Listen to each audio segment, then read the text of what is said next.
Hello, hello, hello. Let me know if you guys can hear me and if there's an echo or if we're clear. Because, boy, do I have a lot to show you. Oh, come on. Guys, just bear with me. I'm going to keep seeing frequent buffering, and I do apologize. Thank you, Miss Linda. Let me shout out everybody I see. Hey, Bam Bam. Hey, Dolores Hayes. Linda Wilson. Guys, I have missed y'all so much. Okie dokie, folky. Thank you. Yeah, it may cut in and out, you guys, and I do apologize. Spectrum's working on it. That's all I know to tell you. It says I'm having frequent buffering issues. I guess I'm getting what I pay for.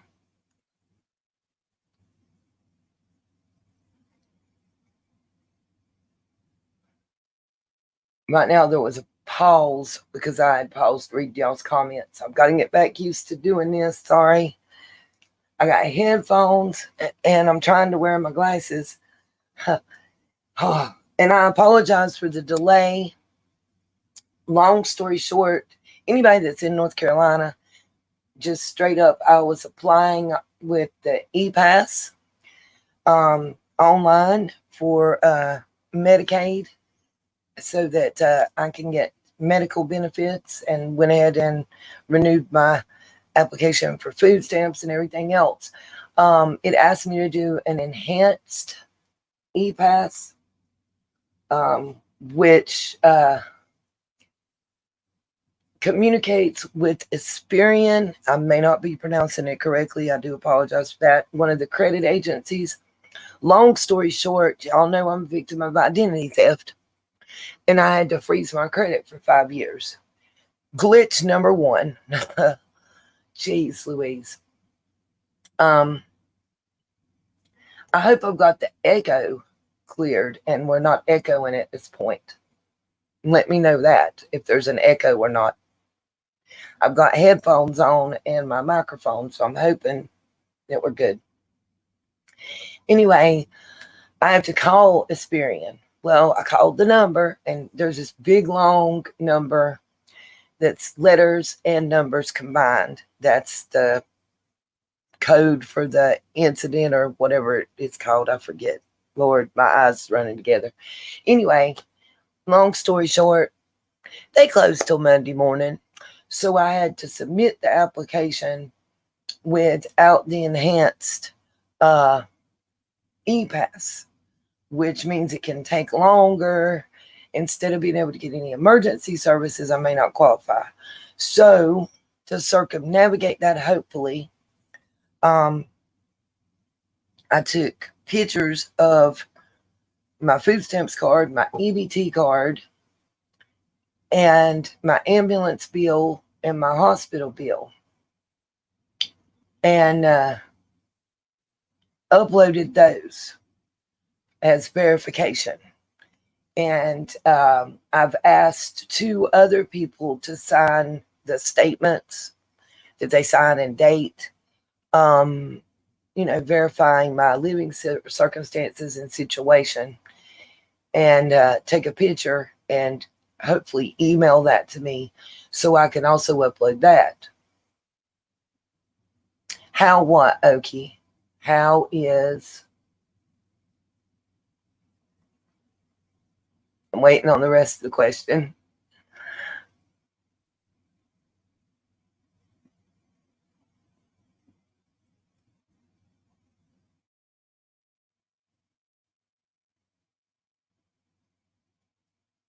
You're fine, Okie. We can read between the lines and figure it out, baby. He's doing well. Got to see him last weekend. He just came home today from church camp and came by and saw me. Y'all gonna make me get emotional in the beginning here.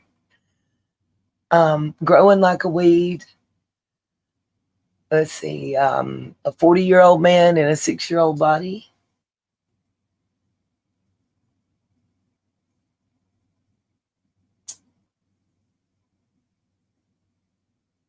He's so smart, you guys. Oh my gosh.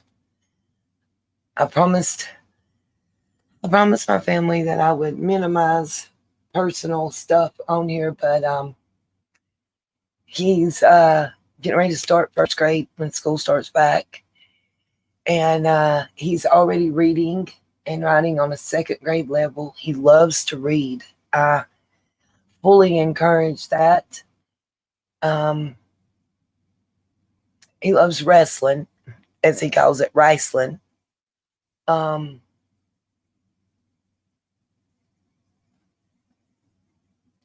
he recently got to see it's a like local exhibition match at our rec center. It was free.com, and he had a ball. You know, all of them start out somewhere. Hulk Hogan, I'm sure, did local. Um,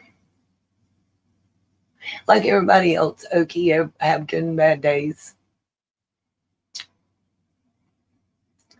Um, wanting to get this Medicaid approved so I'll be able to have my medicines and go to a doctor as needed, and continue with therapy. I think that's important. I want to say this to everybody out there: no matter what anybody says to you, do not feel embarrassed or ashamed of needing mental help, mental health help.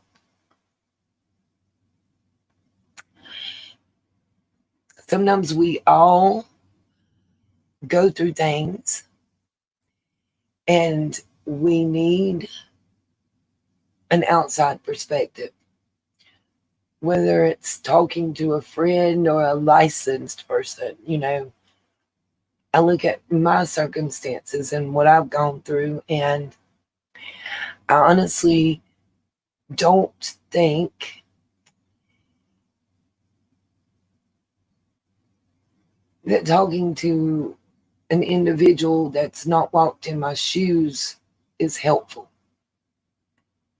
They can't, I would have never been able to understand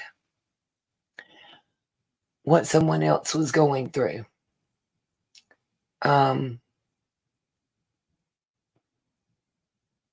And losing a child. I'm going to say this. I'm going to try to not get emotional. It's hard to live in this house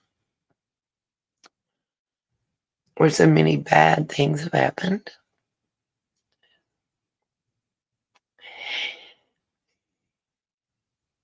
And I realized for a long time I beat myself up because as a single mom,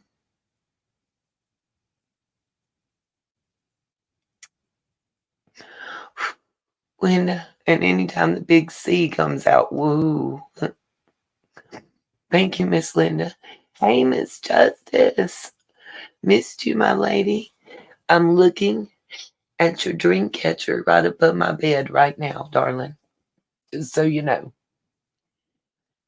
But I do want to say this. I felt for the longest time as a single mom, I've always been able to fix it. And I couldn't fix it.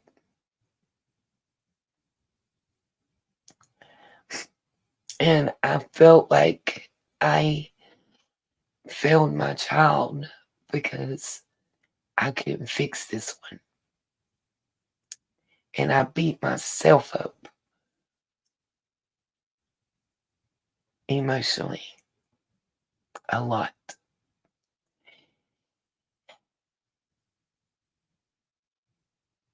Hey, Miss Carrie. And one thing I will say is I have changed. I'm not the same person that I was, and I never will be able to be that person again. And I think that anyone that went through what I have would. Let me say this. I will just kind of update this real quick. I lost my mom December 19th, my son February 20th. Their father March the 4th, stepdad July the 9th, and my dog 3 weeks later. 10.5 months after my son passed away, his widow had remarried and had a child. Those are facts. Take that however you will. Not talking about nobody, not trying to run nobody down, not trying to have a discussion, just stating some facts as to my lack of mental stability for a period of time and why I stepped away and had to for my and my family's mental health and benefit. I think that that's probably fairly understandable. At this point in the broadcast, if anybody has any other questions concerning that, I will answer them to the best of my ability. And then I want to move on with the topics that I want to talk about. Thank you, okie dokie.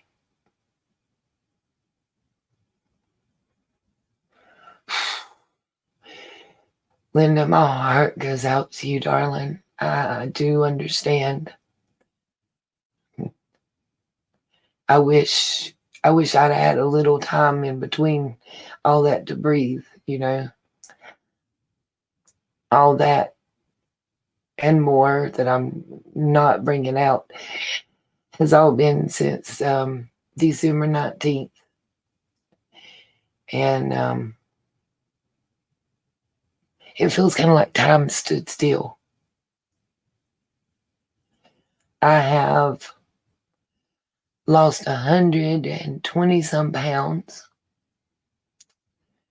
At first, it was depression and grief.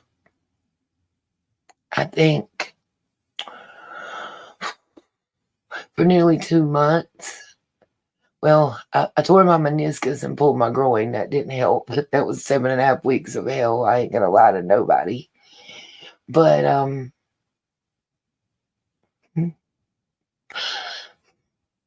part of me wanted to be with my child.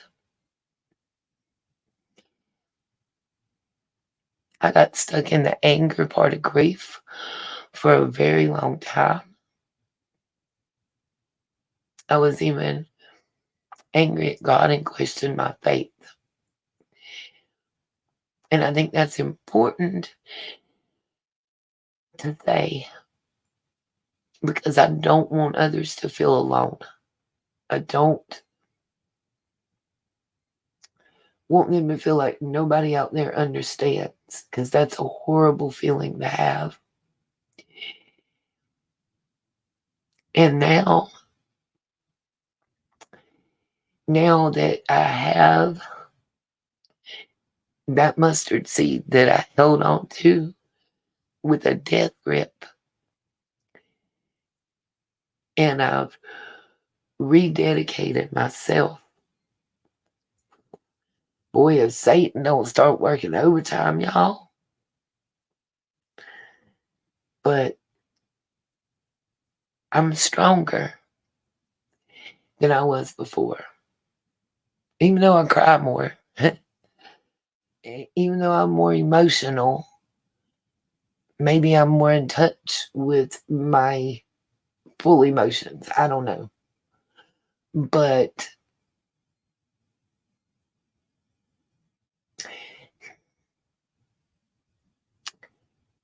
the anger part, I try not to let out. And certain circumstances and situations have occurred that pushed me to letting it out. And I don't want to do that. I have so much pain and anger that I'm still trying to work through and deal with. I'm human. That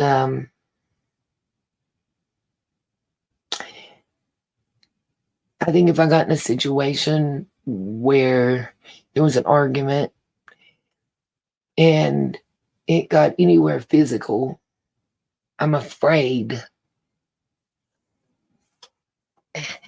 I'm afraid of all that inside of me coming out and directed at the wrong person. And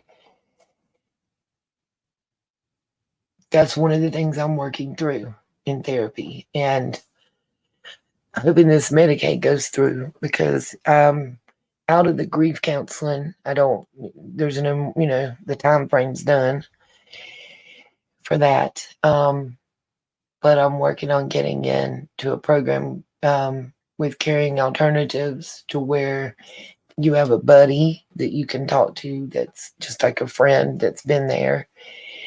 And you also go to therapy and take medications if need be. Right now, the only medicine I got's food. And what I was going to say too is, gosh, so much, y'all, to catch up. The weight loss started out through the grieving process. And then while losing mom, a hereditary condition came to light. I can't remember the name. I have to look it up. But it's basically akin to sickle cell. Long story short, your red blood cells and white blood cells should look like a CD or a plate. Mine do not. My red blood cells are spherical, and due to that shape, they often bust. So when you get blood work done, I have a high white cell count and a high platelet count. And my blood is thick compared to normal. Can't do Cialis or Xarelto. It has to be Coumadin, or hopefully children's aspirin, believe it or not. Also causes neuropathy, which a lot of times are the reasons for my delays. I'm not going to even sit here and try to front. Currently, my hands are the worst. Anybody that's had carpal tunnel will know what I'm talking about.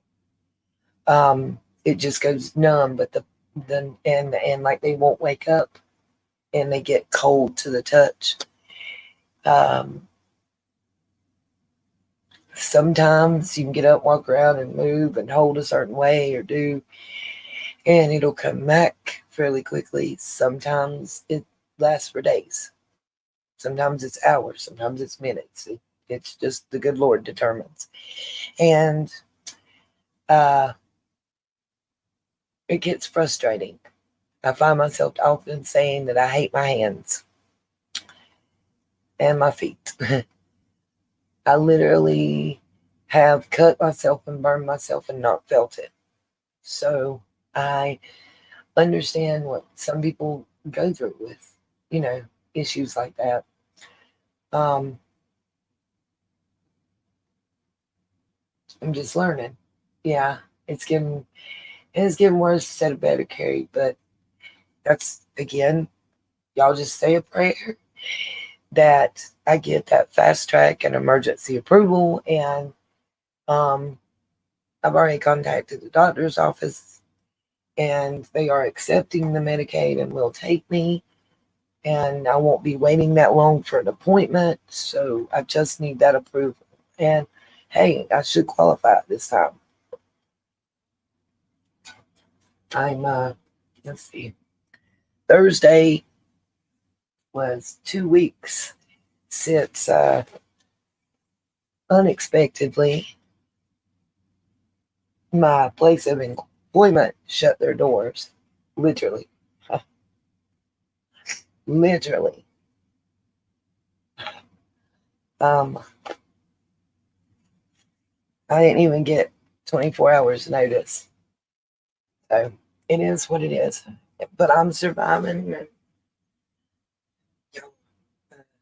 Hold on 1 second. I'm going to put this barricade in front of the door to block the air coming in and out so that air conditioner will quit cutting on in the background and making that static. I'm not muting, so y'all will hear me. I just have to take the headphones off because they're corded.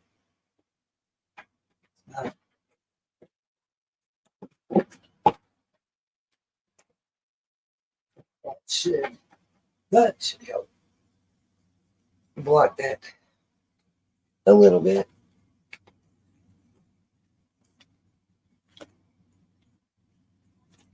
Okay, sorry.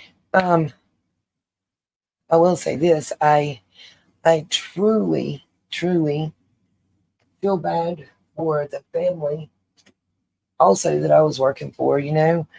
That's been their family business for over 40 years. And since the lockdowns, they just never really recovered. Honestly, the mom and the daughter were owners, and the mom started having major health problems, and the business was operating at a loss, and they just couldn't continue to do that. And I get it. Wish I had notice, but it is what it is. And nope, I cannot collect unemployment for people ask. I was working on a 1099 for them. I made $7.50 an hour. They pay cash money every Monday because I know there are going to be people watching this and want to talk junk. So let me just put it out there. Okay. I did not get paid after the store closed, even though I was there an hour and a half to 2 hours every night. Did not get paid before they opened, even though I had to be there 5 or 10 minutes till on the days that I opened. And they didn't pay overtime, and they didn't pay holiday pay, straight pay. But it was close to home, didn't have to have transportation, and if need be, I could walk to work and back, even in inclement weather. So, and we all know if you can't get to a job, you can't keep it. So, it didn't matter if another job was paying $20, $30 an hour. If I didn't have a way to get there, it didn't matter. So, another prayer. I just, in the past 48 hours, have put in applications and taken 2 different tests of proficiency for remote work from home jobs that are authentic. It's kind of like a call center employee, basically. So just prayers that one of those comes through. The only downside I know of is I do have referrals, by the way, from employees in the area that work for both of the 2 places. The only downside is the hiring process takes like a month, which sucks. But hey, it is what it is. So I want, now that I think I've kind of given an update on where we at and where things stand, let's see. Little man's good, great, awesome, the best.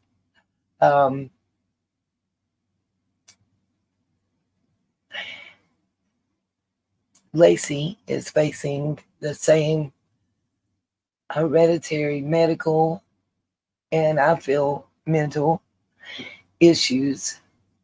So, but luckily she's already in the programs that I'm trying to get into and can help me. And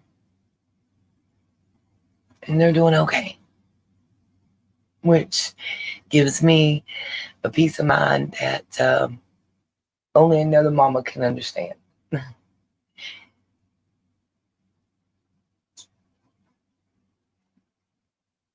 I don't know if y'all see my banner across the bottom. This broadcast is my opinion only. All statements are alleged and for entertainment purposes only. I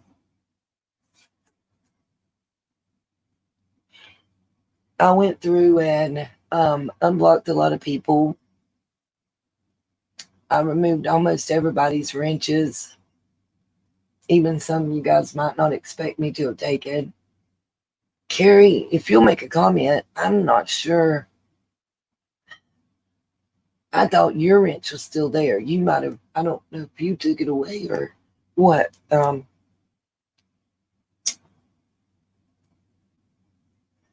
know I'm still really hurt by a couple people that I really thought were friends. And I want to make this statement unequivocally near the beginning of this broadcast. There's a comment, something about Discord, chip, telegraphy, and all that.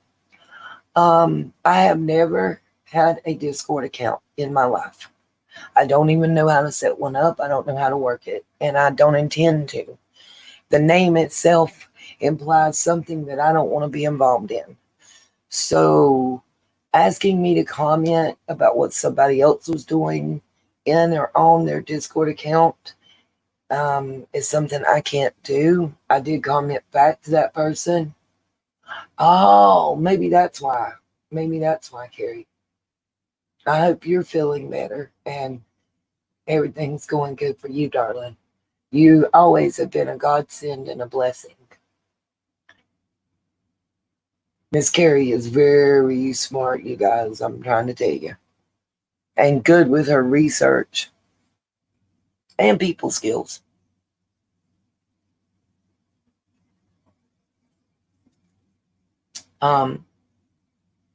Right, exactly, Miss Justice. That's how I viewed Discord. I mean, look at the name. It's Discord.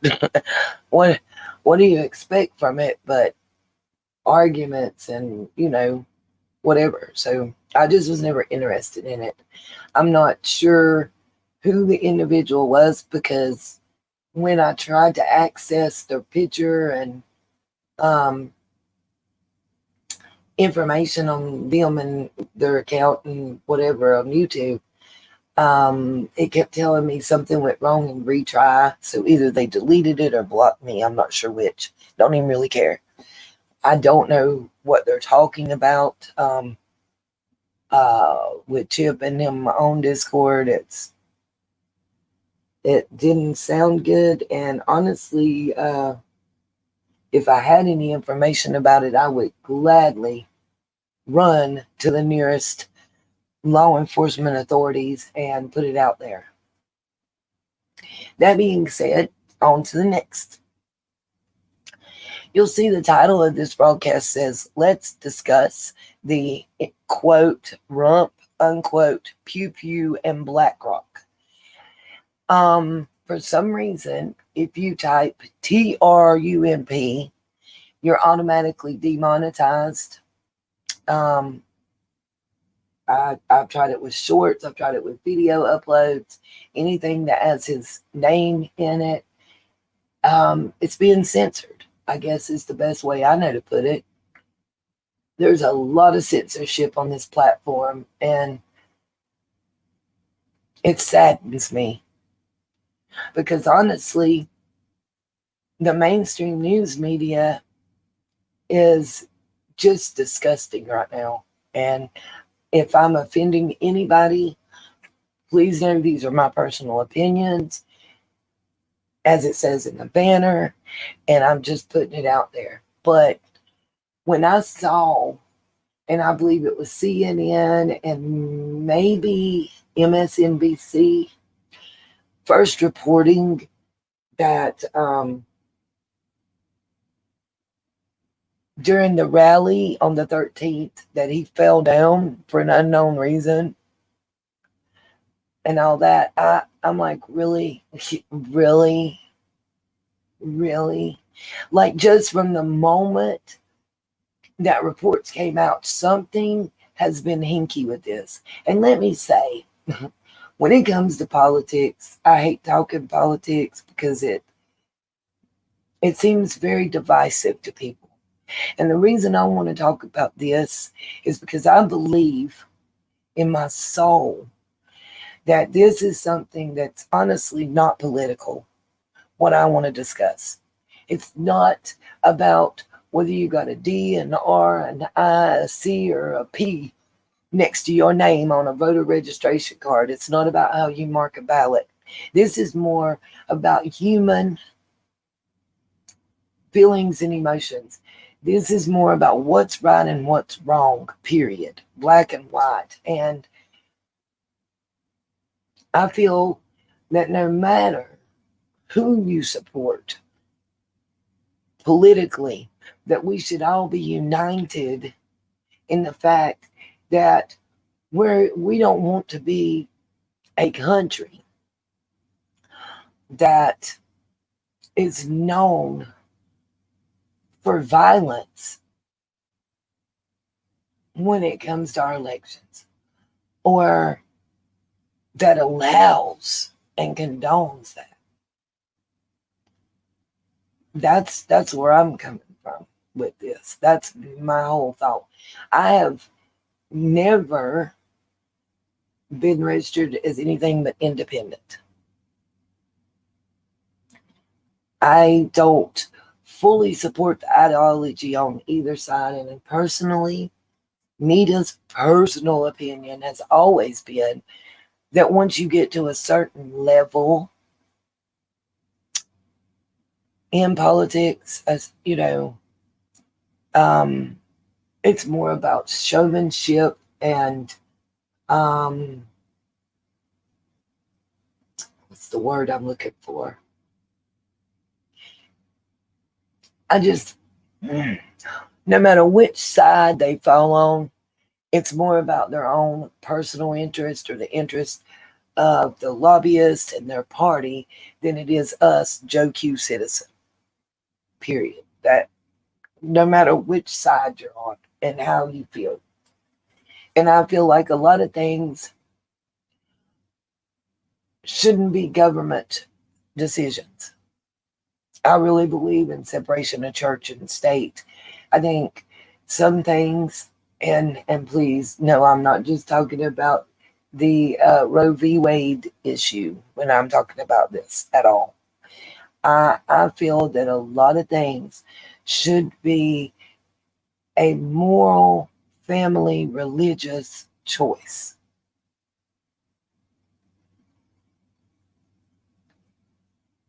And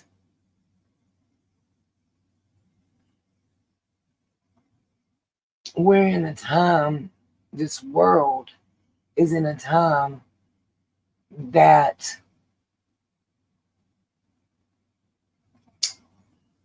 my belief system and the way I was raised, we have to be able to, as the young folks say, stand on business.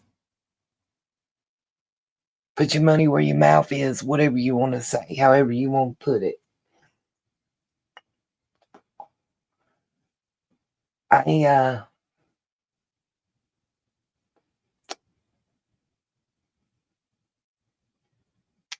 have always believed in inclusion rather than exclusion, but I also believe in my right to bear arms.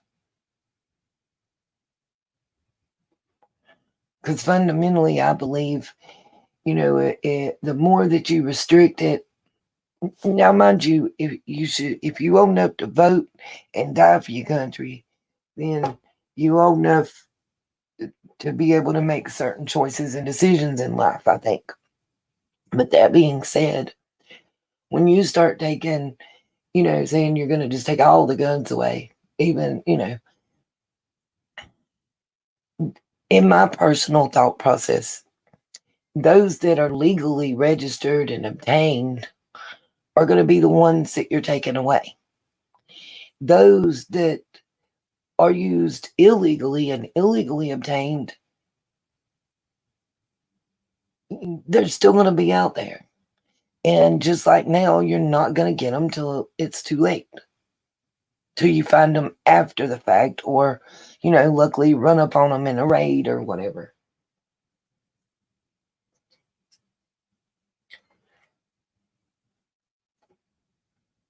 My outrage and anger and research into what occurred on July 13th and preceding, I found some interesting things about July the 12th that I'm hoping that the audio recording I have explaining it, and it has to do with the stock market and Blackrock.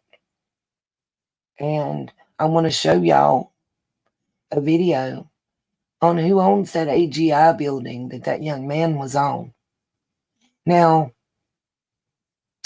this company might not directly own it, but let's say they own a $17.3 million note due by 2029 that was lent out 3 months prior to July 13th to the company that owns AGI. Oh, wow. Let me say that again. Would it surprise you guys to know that approximately 3 months ago, AGI was bought with a name change? I think it used to be AGR and now they're AGI. Or it used to be AGI and now it's AGR. I got a video showing all this. We're gonna look at. And that the company that purchased them is a subsidiary of another company that around that exact same date got a over $17 million loan from Blackrock's, I think it's called something 5, folder 5. I've got the info to show you. We're going to look at it on the screen. So that building that the gentleman crawled up on July the 13th, the company was purchased 3 months before, and Blackrock owns a $17 million plus loan to the new owner. And it's all public record, public documents. And not only was he in that commercial that everybody I'm sure has heard about by now.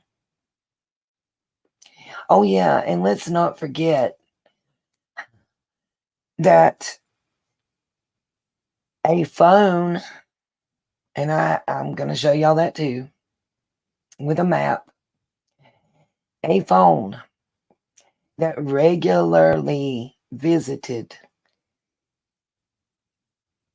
and I don't want to say, so I'm going to call him TMC, because I don't want to give life to that individual that might have wanted notoriety and infamy with what he did. I would rather speak the names of the victims, Mr. Corey, the fireman, the other 2 victims, that one is still in critical condition. I think those are the names that we should be speaking. That being said, a phone regularly visited or was regularly on, however you want to say it, at the residence of TMC.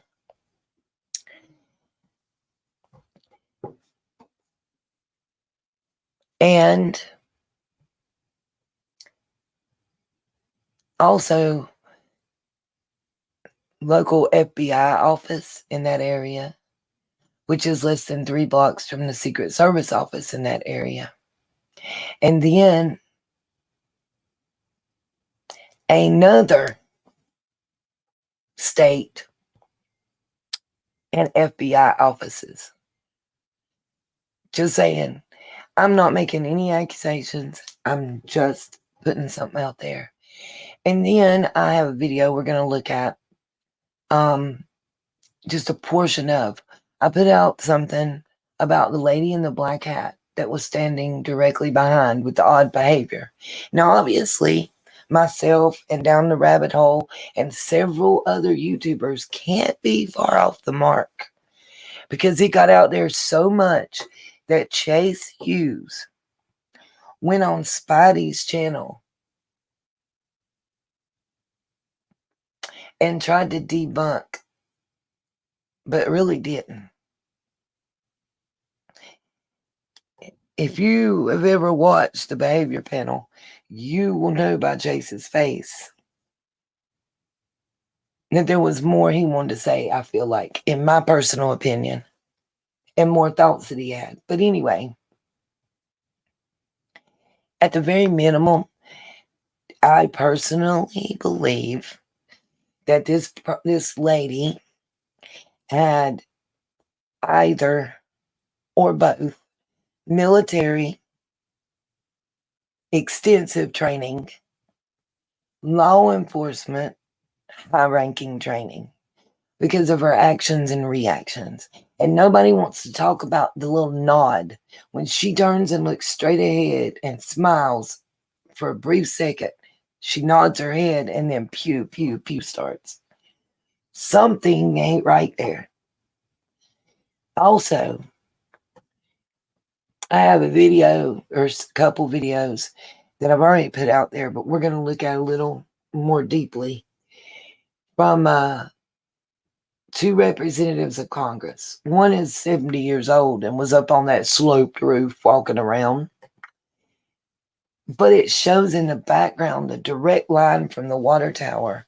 And I don't know if y'all seen the video that was taken by a bystander of the water tower during that time with the odd shadow that was moving. And I've seen the analysis of the sound of the bullets. You know, different calibers of guns have different sounds. Just like different voices have different sounds. Mine's deeper, somebody else's higher. Same kind of thing.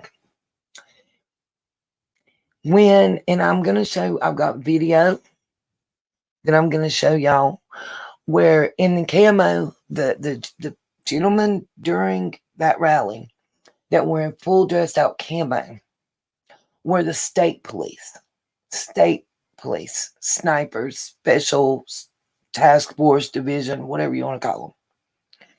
Now, they're also coming out saying, well, there was supposed to be an employee on the roof and they got hot and went inside, but they didn't fire them. They didn't name them. Instead, the director took the hits and then resigned because she was an idiot wrapped in a moron, in my personal opinion. Everybody going, her DEI is why she got her. No, it's called nepotism. That's been around for longer than any DEI. She was a friend of the wife of the decision maker that made the appointment. Let's keep it a band. She was retired. My favorite short that I put out there. Give me a 1 in the chat. Is yeah,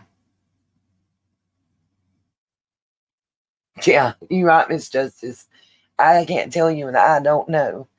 Let me know if y'all seen the short that I put out that's go back to talking about Doritos. Give me a 2 if you haven't seen it, and I'll see if we can't watch it real quick. Oh, and for those of you that are here for summer, we will get there. I'm going to talk about all the videos that I've uploaded. But I do have a full unedited body camera footage. Well, I edited body camera footage just because of the way I had to record it. That I want us to look at. You know, where it shows that prior to the Secret Service Keystone Cop that walked up on that roof, they counted not 1, not 2, not 3, not 8, 5 shell casings, which is interesting because everything I've watched that has military personnel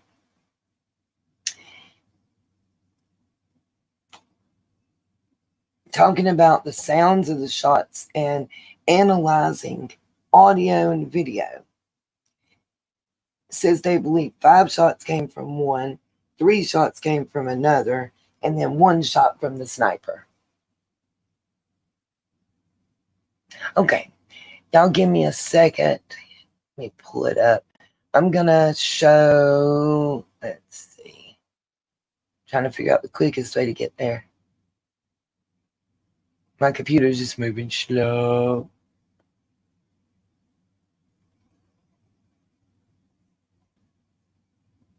Y'all make sure after we get out of this live to go and look at my shorts and videos and hit that thumbs up. Hell, hit the thumbs down. Any kind of interaction is helpful. So subscribe, share, thumbs up, please. All that's free. Okay, let's see. We'll do this one first to go back because it's cool. It actually, I'm pushing 3,000 views on this short. I'm excited to be doing YouTube stuff again, you guys. So I'm gonna mute myself as soon as I get the share screen thing up. Let's see.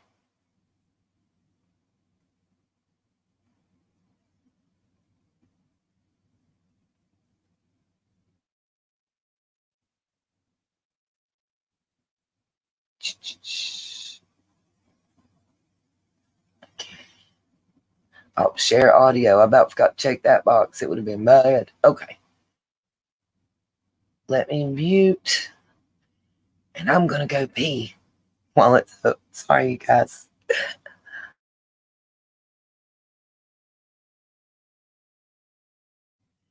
Let me know if you can hear this. It's up on the screen right now.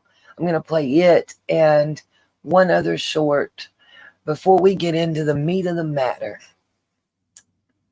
I mean, also, give me an 8 in the chat if anybody is following the Young Thug trial. And guys, I know I'm going to hear, we're not into rap. That's not about us, blah, blah, blah. It's not about rap. It's about Rigo. It's about our fundamental constitutional rights, corruption and collusion,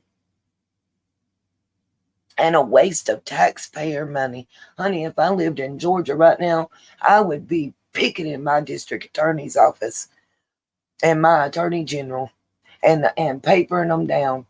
The money that's already been spent on that trial, and if you haven't watched it, oh my gosh, catch up on it. I will catch you up if there's an interest. I have never, ever seen such lack of decorum and miscarriage of the justice system and waste of taxpayer dollars. Real talk. So give me an 8 in the chat if you've been watching it. Thank you, Miss K. I'm glad to see you too. I miss everybody so much. It feels like a family reunion tonight. But give me an 8 if you've been following it. Give me a 7 in the chat if you would be interested in my coverage. And I'm not talking about like we did with Johnny Depp. I'm not talking about nothing in depth. I'm talking about covering the violations of the constitutional rights. I'm talking about, let's see, Young Thug's lawyer being arrested in open court because he refused to violate client confidentiality. I'm talking about the judge and the prosecution and a sworn witness having an parte hearing inside the judge's chambers and trying to hide it and getting angry and having his attorney arrested because he wouldn't tell the judge how he found out about the illegal meat. And it, even if it's legal, it's very immoral. And second of all, in my personal understanding of the way court works, once that witness is sworn in and still on the stand and not excused, every time they walk into that court building and that courtroom, everything that is said should be said in front of or heard by the jury, as well as the defense. And I've never seen a case where every single witness is got their arm bent behind them to testify. I mean, they're being forced against their will to testify, threatened, coerced, however you want to put it. And all of the witnesses against Mr. Williams have extensive criminal records. And we're not just talking misdemeanors, felonies, state, federal, all that, multiple on all of them. And he has none. Everything that I know about the court system previously is when jurist, be it the judge or the jury, is weighing two people's word, testimony, word, whatever, however you want to word it, against each other. If this person has a clean criminal record and this person has a jacket, a book, a mini-series, then their word ain't crap compared to the other one's word. And for instance, I've discovered, and this goes back to DA Fannie Willis, and it ties into Donald Trump too, you guys. So those of you that are interested in that trial, this ties to it. It's in the same county in Georgia, Fulton County, same district attorney. There's a gentleman goes by the name of Mondo. He is not named as a co-conspirator. He's not on trial in any way, shape, or form. But he's supposed to be the co-creator of YSL and this gang or whatever, right? He's still out on the streets free. He's not been named as to testify.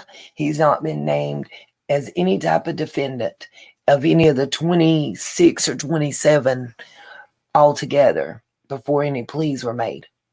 He didn't take a plea, none of that. The last time he was in court, Fannie Willis was his defense attorney.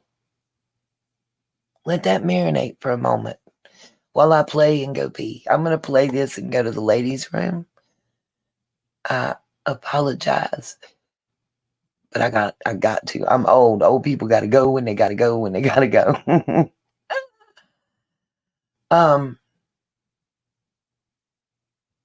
Let's see.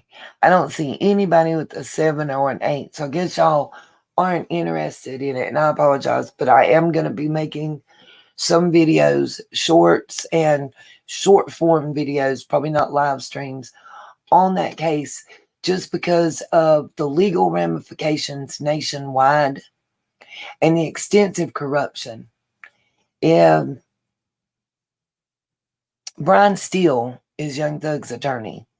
If you guys know who Ashley Merchant is, she's the one that brought Fannie Willis to her knees and brought out the affair with Nathan Wade.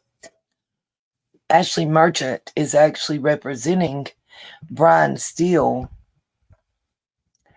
Thug's attorney, that got arrested in court for contempt of court for refusing to identify the source of information that told him about the illegal ex parte hearings that this judge that has now been removed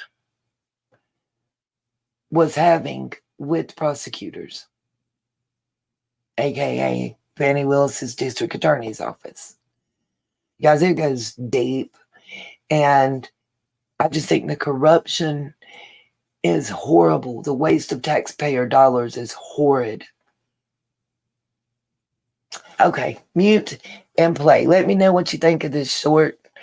I've got this one and one other to play for you before we get into the meat. And I show y'all Blackrock's other ties. Oh, one of my favorite watchers. Hey, get ready for some Doritos right here, Lacey. This is funny.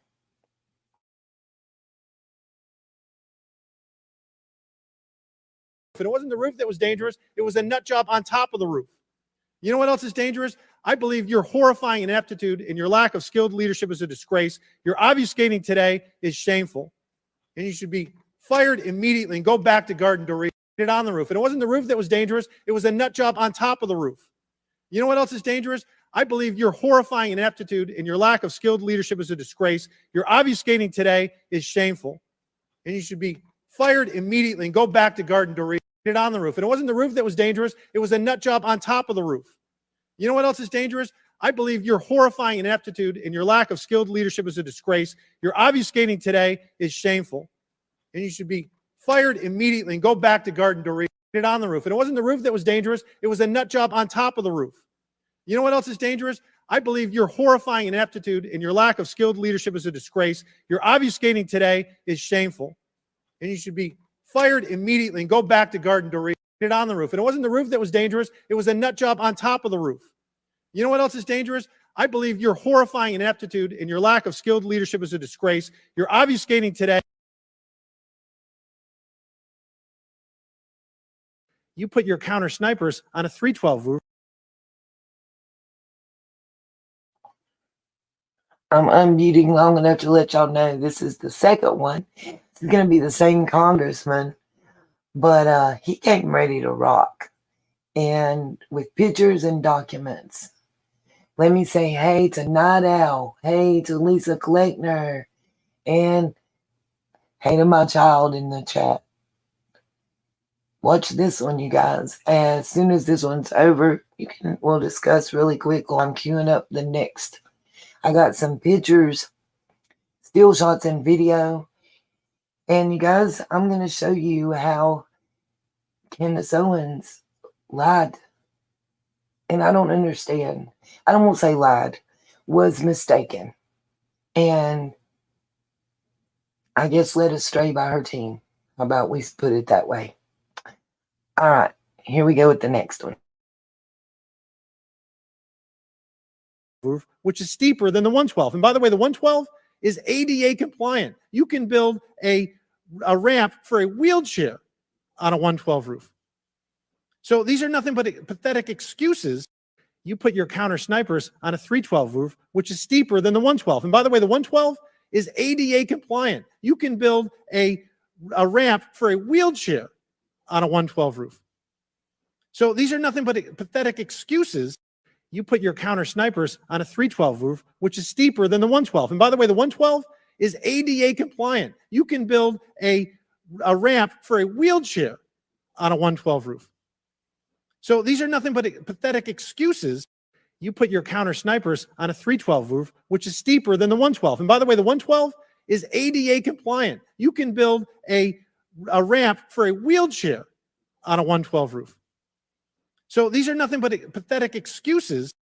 You put your counter snipers on a 312 roof, which is steeper than the 112. And by the way, the 112 is ADA compliant. You can build a ramp for a wheelchair on a 112 roof. So these are nothing but pathetic excuses. You put your counter snipers on a 312 roof, which is steeper than the 112. And by the way, the 112 is ADA compliant. You can build a ramp for a wheelchair on a 112 roof. So these are nothing but pathetic excuses. You put your counter snipers on a 312 roof, which is steeper than the 112. And by the way, the 112 is ADA compliant. You can build a ramp for a wheelchair on a 112 roof.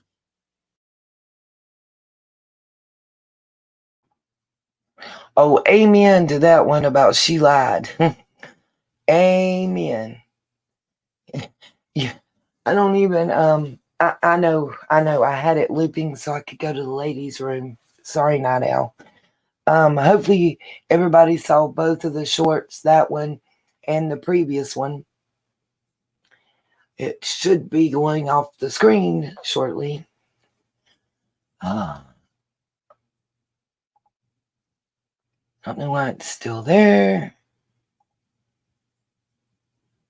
I've stopped it.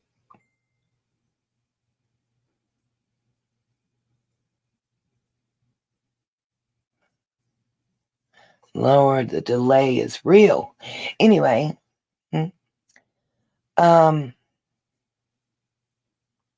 that's just two of the shorts. Amazingly enough, the one about go back to gardening Doritos is almost hit 3K.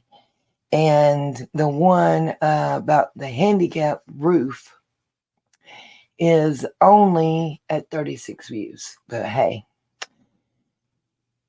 now let's see. I want to go back to my history so I can have something else queued up.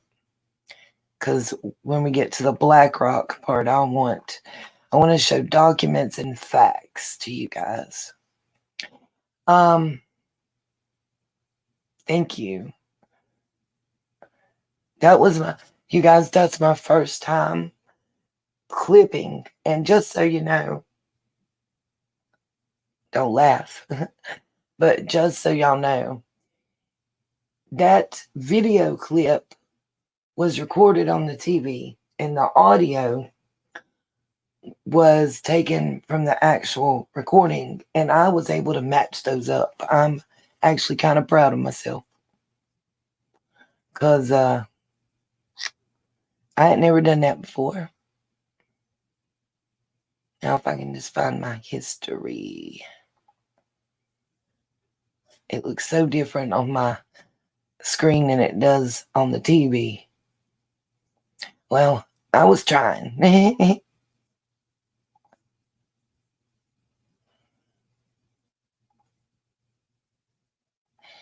I don't know. Does anybody watch Love You, Good Night, Lacey, Get Some Rest? Does anybody know who BJ Investigates or That Surprise Witness is? I love her. She actually is autistic or on the autistic spectrum. Let me say it that way.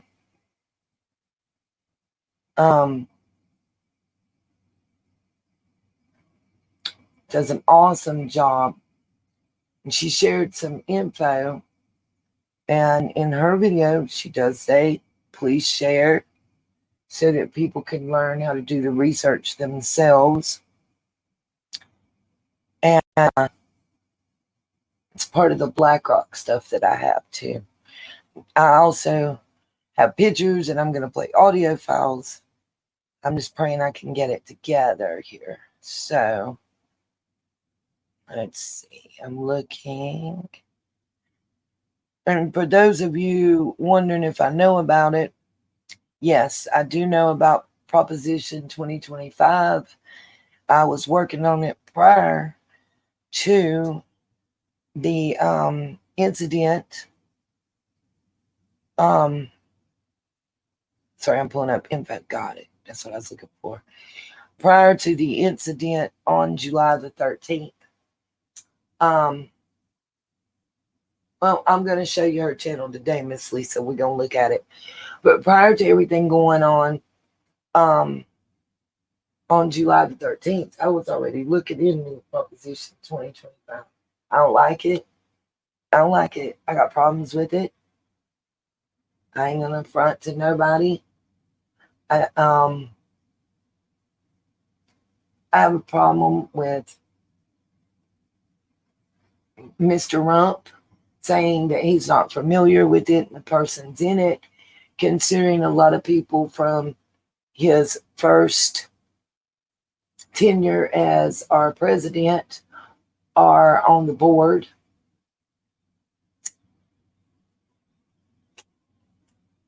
a Heritage Foundation. I've got a lot of research into that, and we'll get into that. That's for a whole different live stream. Okay. So let's see. First, trying to pull up these pictures and blow them up. Okay. And figure out how to play this audio at the same time. And y'all be able to hear it. I may have to do the audio from my cell phone while I scroll through the pictures. So y'all bear with me. I'm trying to get them fixed. And see if I'm going to have to make them bigger. If y'all are like me, I don't know a lot about stocks. I went too fast. I blew the computer's brain. I don't know a lot about hedge funds and stocks and all that, okay? But what I do know,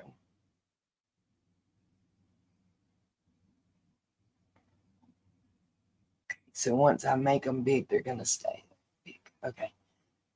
Just trying to get some stuff fixed. Is there was a hedge bet, I think is the way that it was described, made on July the 12th by a company that has ties to what? Blackrock. And I have someone more in the know explaining it, and I'm going to put the pictures on the screen showing what's being discussed. I'm just blowing them all up. What's up, AK-47? How you doing? Just because I think documentation is important to show. So y'all give me just a second. I'm queuing everything up. I have the audio that I sent myself through an email, but I don't know how to play it with the headphones on and keep it from echoing while showing y'all the pictures I need to show you. So just bear with me.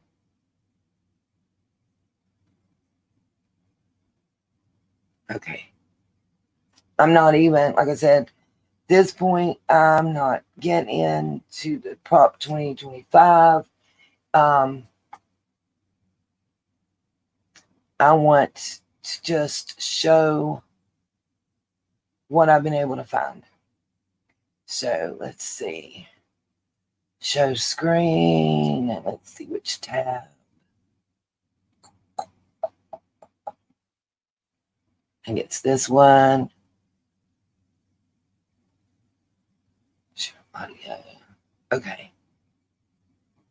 This should be coming on the screen shortly.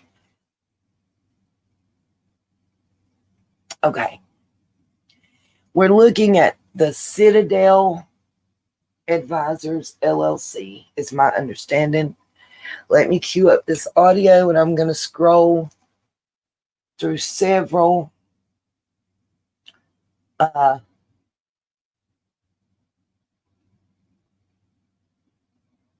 pictures.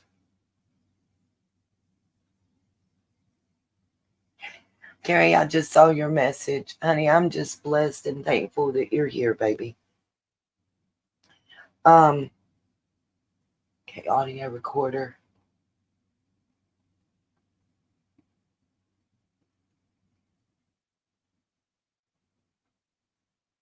What you mean, AK, the flip side? I'm kind of, I missed something, I think.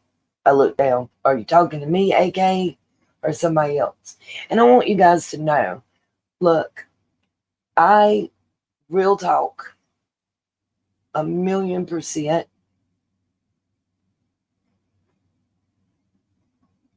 AK, we glad to have you. You was welcome here, and anybody's thoughts and opinions are welcome on this. I just I'm against the violence. I'm against what happened on that day. It shouldn't be happening in this country. Nobody should be okay with it. And I don't know. There's a YouTube channel, Bruce Rivers, CLR, criminal lawyer reacts. And he said it better than anybody ever has, minus his expletives here. He said, if he's in a foxhole taking on fire from an enemy, he's not looking at the person to his left and right and asking to see their voter registration card to see if they're a Democrat or a Republican or independent or liberal or libertarian or whatever. He'd give a shit. You're all Americans. And that's one thing that I think that sometimes that we forget. We are all Americans. And I think there's some things that we all can come together and agree on. And not be torn apart. That's what I abhor about politics. It seems to tear apart families and relationships and friendships. And that's not what this is about. This is about right and wrong. To me, it's black and white. It's just wrong. It doesn't matter who was up on that stage that day. To me, it doesn't matter which person. Donald, Kamala, Joe, Jim, George, Sally, I don't care. It was wrong. Nobody in this country should be afraid to be able to have a speech and like-minded individuals, if they're not, not saying, hey, let's go out here and, hurt people. There shouldn't be a fear of that. If I'm going to support the right to freedom of speech, then I have to support the right to freedom of speech, even if I don't like it. And I'm not saying I do or don't. Let me say that unequivocally.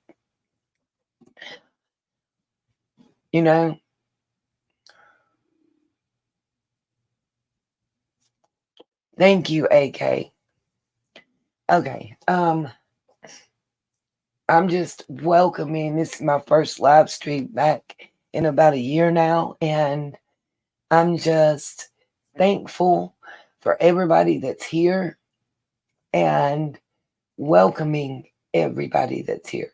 And again, banner across the bottom, this broadcast is my opinion only. All statements are alleged and for entertainment purposes only. And we love you. Everybody is welcome here. The only thing I ask is treat each other with courtesy and respect. That's it. You're welcome to your thoughts and opinions, and they don't have to agree and align with everybody. I just want us all to treat each other with courtesy and respect. Okay. I've got 2 short audio clips. Both are under a minute. So here we go, guys. Hopefully you'll be able to hear it. It's true or not? So, I mean, some of what I say about the departments themselves, the sheriff and the local police that have their channels that they work on, right? But it doesn't really equate to what the Secret Service has, because they don't think they necessarily coordinate. But there's an issue with their coordination. I do want to show you because what I had told you was correct. Citadel, the big fund, they were the ones that put that call right the day before. $1 billion later. Seriously?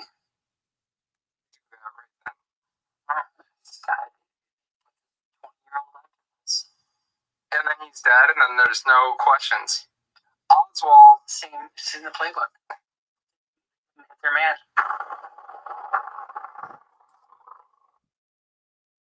Okay, that's the first clip. Here's the second clip, okay? So U.S. asset manager shorts Trump stock a day before assassination attempt. They put $1 billion on a put. So this is what's called an option. Options are bets on a stock. They can amplify the money by crazy amounts more than if you just bought a stock, correct? Dollars that DJT on the NASDAQ would go down to a certain point the day before his assassination attempt. 12 million shares of DJT with a put option. Filing date is 12. Yep.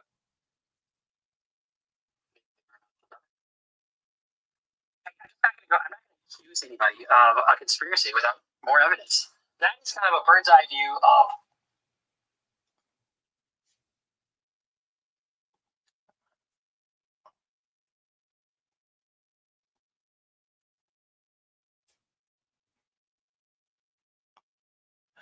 I'm not sure. As you heard, that was audio. Hopefully it thank you, AK. Hopefully it was clear. I do apologize for having to do it the way I had to do it. But that's audio kind of explaining what occurred on the 12th of July. Now, since then, there has been statements put out that there was a glitch in the system and that 120 was supposed to only be 12,000. And they've also had to file with the SEC. I think the SEC, Securities Exchange Commission, I believe.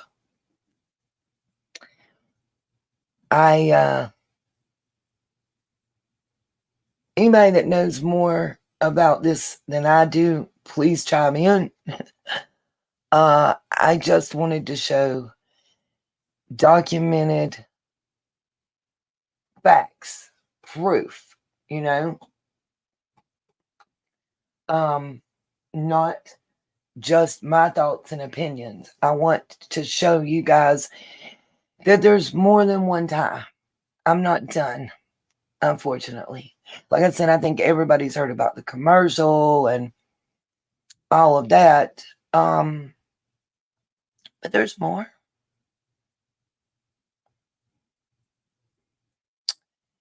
There's more. Unfortunately, there's more. Let's see. Okay, that's the steel shots. Hold on. Trying to pull up a video. Oh, that's right. I had to upload it to my YouTube channel because I couldn't do it this way. Okay. Give me just a second, you guys.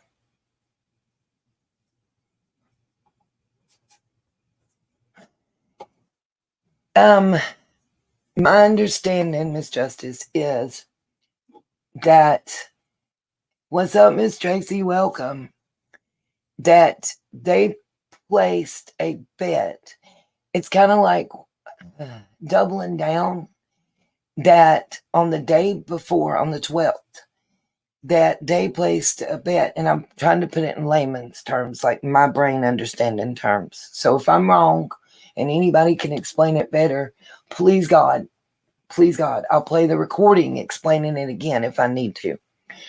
The understanding I get is that for whatever reason, they on the 12th placed a bet that's saying on the 13th that Trump media would devalue by X amount. And most likely, if the 20-year-old on the roof had been successful, that would have been a huge win. It was $1 billion bet. Now it's being backtracked at this point, saying it was an error. And instead of 120,000 shares, it was only 12,000, which is still $1 million bet. It's kind of like Dublin, saying, oh, we're betting ahead of time that this stock's going to tumble or go up. It could, as I understand, they can bet that it's going to go up or down. And that group is also a subsidiary of Blackrock. Okay, if you think about there's so many unions and state, like here in my town is a state town. We have North Carolina School for the Deaf. We have Broughton Hospital. We have several prison facilities all on the state of North Carolina. And then, of course, like Walmart, all of those people have pension funds. They have a company that they go with that invest those pension funds to make the companies and you money. That's why that how do I say this? Like for the state, you contribute 6% and they match up to 6%. Well, that money doesn't just sit there. Same with the banks. That money doesn't just sit there. They invest it. Stocks, bonds, companies, whatever. Okay. Now, I'm looking for something specific. I may just go to the channel and pull it up. I thought it'd be quicker to go in my history. That I want to show you guys on the ownership of the AGI building. The building that 20-year-old individual was on top of. Let's see. I can't remember. Nope, that doesn't take me straight to the channel, of course.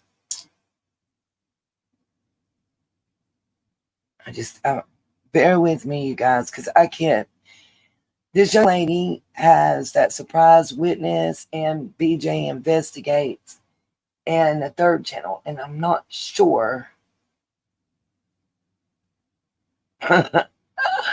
AK, I love it. I have been out of the loop, you guys, when it comes into all those antics from that whole group of creators. I'm not going to even lie to you. I don't want people to think I'm a horrible person, but I'm not entertaining other creators anymore. Every time I have, I've gotten burned in some fashion and hurt. So,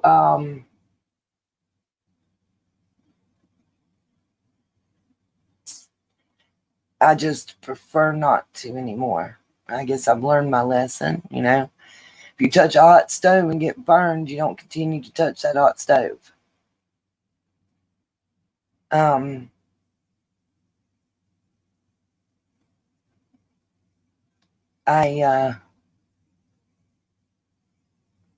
have a good relationship with a lot of you guys that are the sunshines, and those that I've been talking to, I will continue to talk to, but I guess I'm kind of singing no new friends.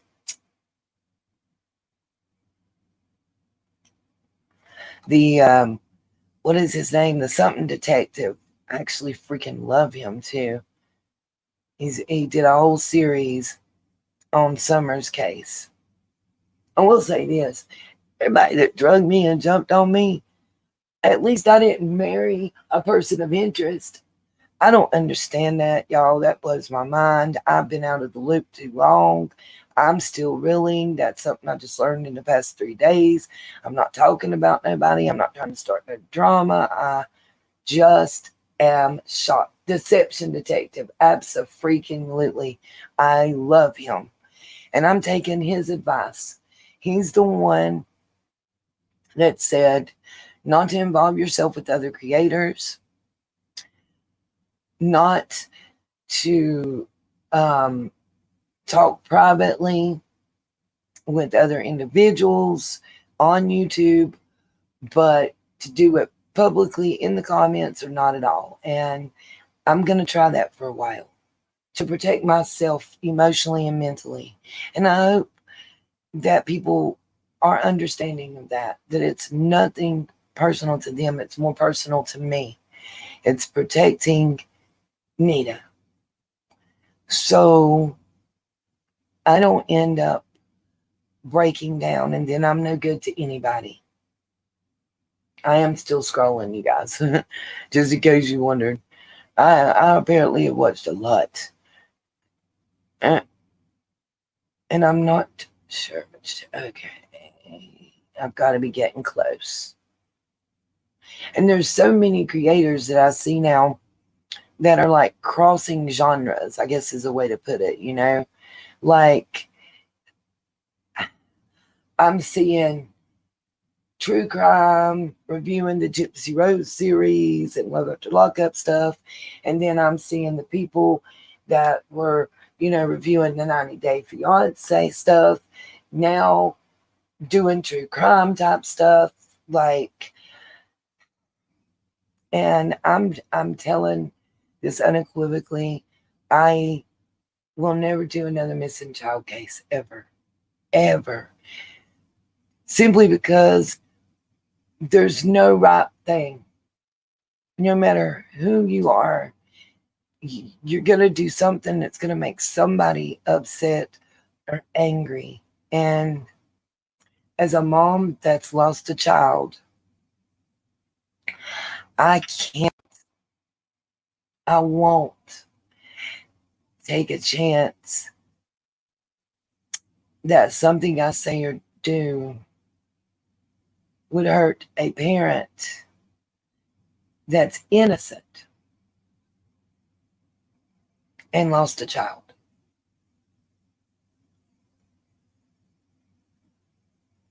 I think I may have this queued up to where I need to start at. I'll know in a moment, you guys. I apologize.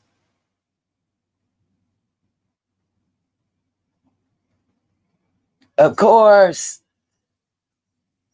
Come on. It won't even let me mute. It wouldn't even let me mute. It started out right with the commercial. I have found it. Let me hit skip.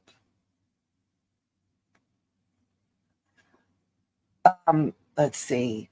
This is from That Surprise Witness. Okay. I'm trying to push pause, of course. Okay. We're going to share screen. This is BJ. She has a channel, BJ Investigate. She has a channel, That Surprise Witness. She was very involved in the Free Britney movement. She actually she is still an attorney. I don't think she's licensed to practice currently. She gave that up because people in power came after her. That's something I'm going to refer y'all to her channel to check out her story. I think it's very compelling. It's very motivating and uplifting.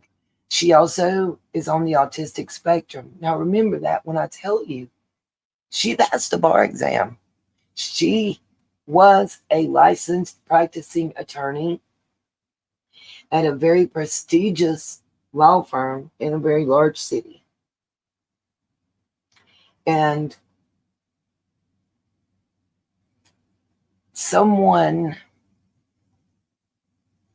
a company involved with Britney that had a lot to lose, like over $6 million in investment dollars that they can multiply and put in their pockets. Thank you, Miss Justice. And if let's see, let me try to find that surprise witness link too, and I'll post that one.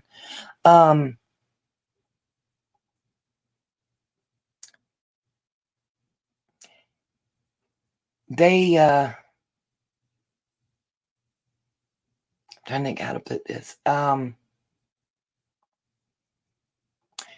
They decided that they wanted to be a client of her law firm, and she got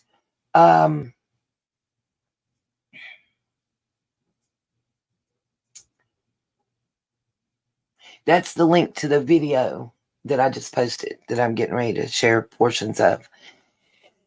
She got called into the office because of what she was doing on YouTube that they already knew about, had already cleared, and told that because they were going to take on this individual and this company as a client, she might have to cease and desist. And she chose not to. As I understand, she played an integral part in assisting in ending that conservatorship, or at least getting the hearings. And like I said, if y'all are interested in the Britney stuff, her channel's great information for that and a great way to get introduced. I'm trying to share that screen. And I'm trying to remember if it's the Philadelphia project or Manhattan project that this company, this AGI, she's going to do an in-depth expose on them, you guys. So when that comes out,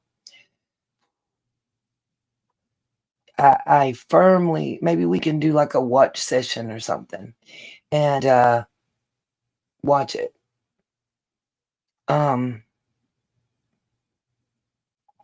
Should be coming up on our screen. I'm going to be pausing for commentary. I am enacting the fair use. Hey, Cherokee girl, I missed your comment somewhere. I'm sorry.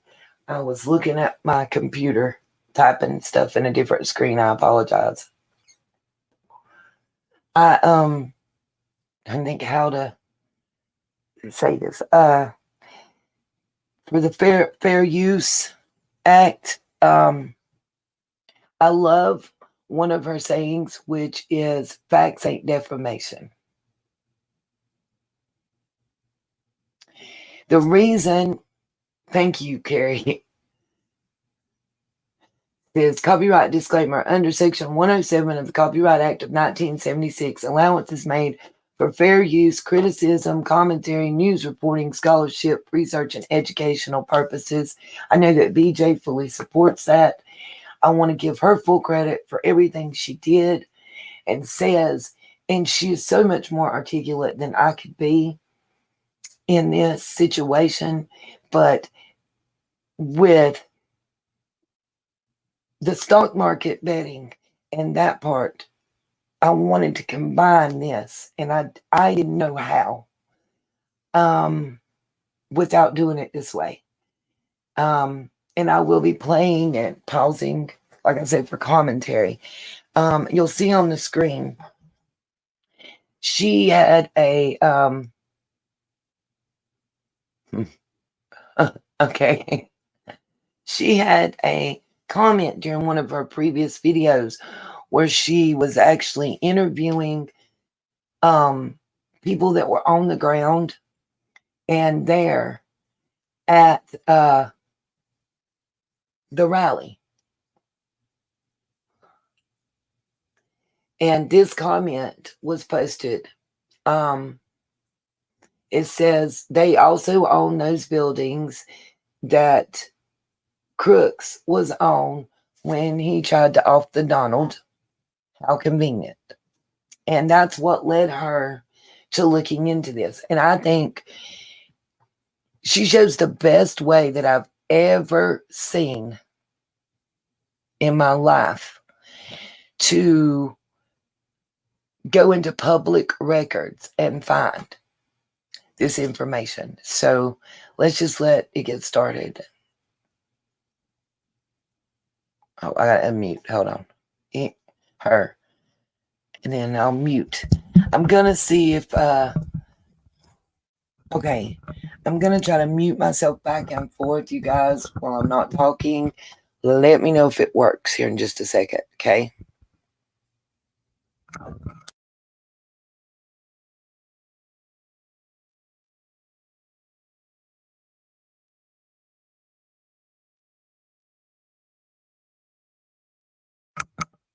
Could you guys hear that?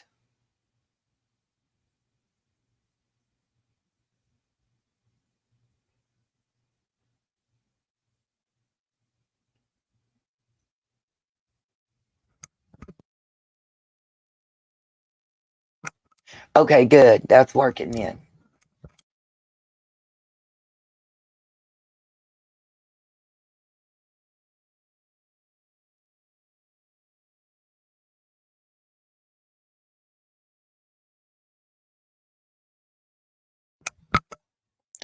La la la la. Okay.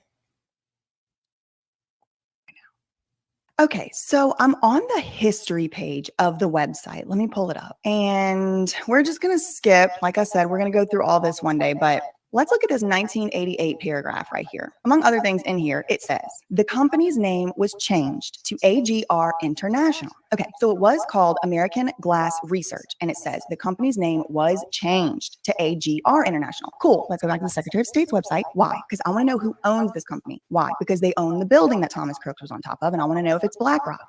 Let's go. Okay.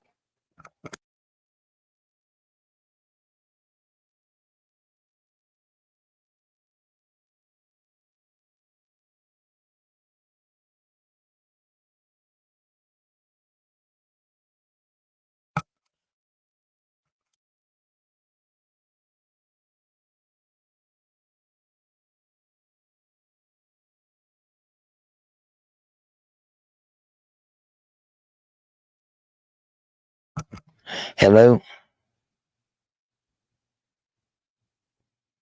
Hello?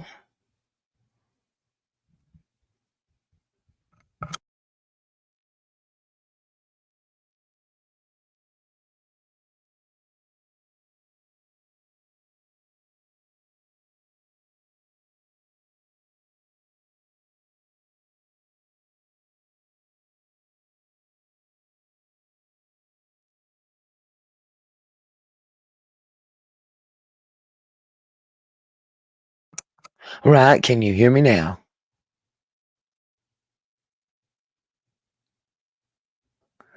Hopefully y'all heard me say, can you hear me now?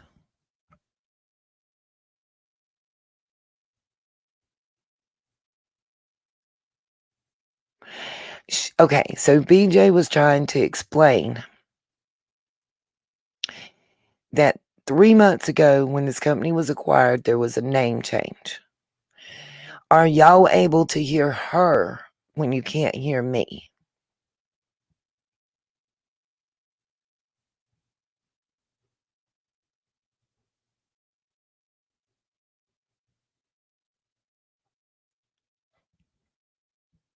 Okay. I'm having to mute in and out because if I don't, y'all will have a horrible echo and not be able to understand anything. And yes, I sped the video up so that I can provide the commentary.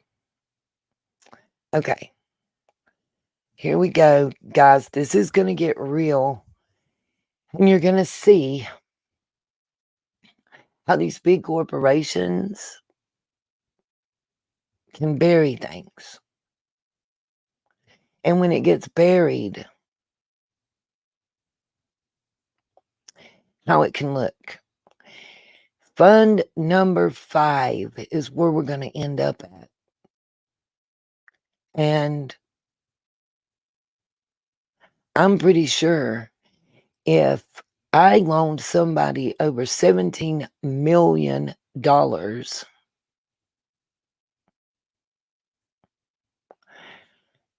that they would probably listen to me. What do y'all think?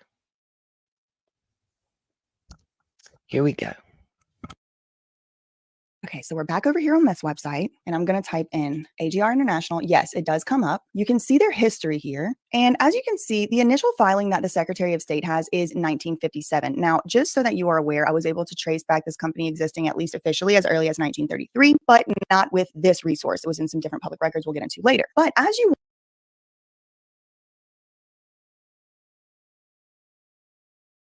you can see their history here. And as you can see,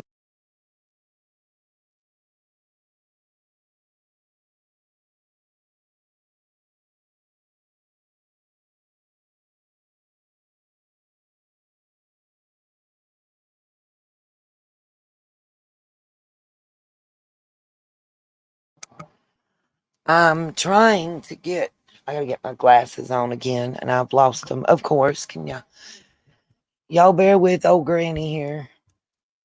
I got everything laying around me, looking crazy. Thank goodness Lacey ain't there, because she'd be laughing and saying, Mama, you lose your glasses, the remote, and your keys more than anything. Okay.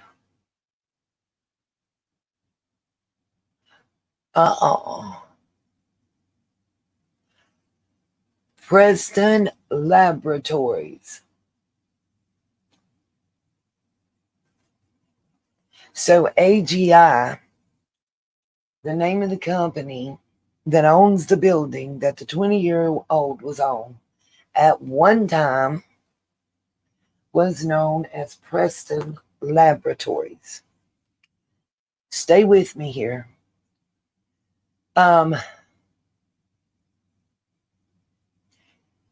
As you'll see on the screen, it says Butler County GIS lists the owner of that building as American Glass Research. Okay, great. But who owns American Glass Research? Y'all bear with me for one moment. Shoot, somebody's at my door. I'll be right back. Talk amongst yourself and give me y'all's theories. Would it actually even mean anything if Blackrock and one of its subsidiaries owned the building, along with what we saw on the stock market and the fact that this gentleman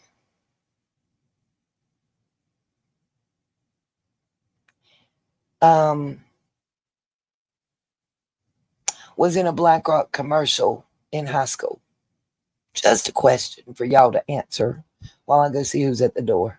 And I'm going to tell them to go away. We're busy. Or come join the fun.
Okay, y'all. Sorry, I'm back.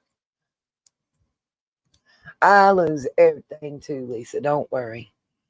It was my neighbor. Are y'all hearing me now? Y'all wouldn't have been hearing sound before because, as I said, I was muted and going to answer my door. It was my neighbor. You know, I'm gonna shut up. I just want to say thank you for kindness.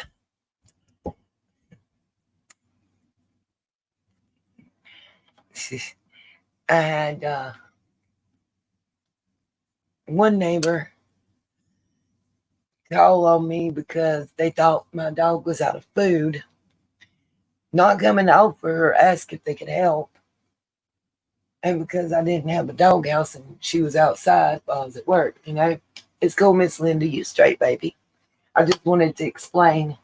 I didn't want you to think I was being mean or rude to you. Girl, I feel you. I had to go to the potty too. Anyway,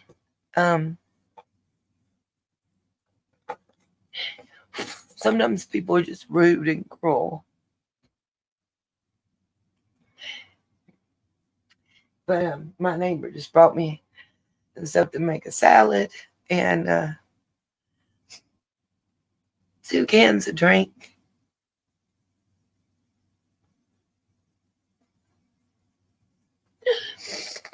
Ooh.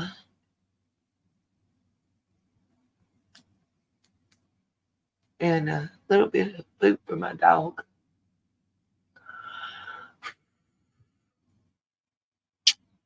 Anyway, so I'm just thankful and blessed, Want to offer a little prayer of thanks. Let's get back to what we was doing. Sorry about that interruption, you guys. Kind of just wanted to shout out the kindness of others.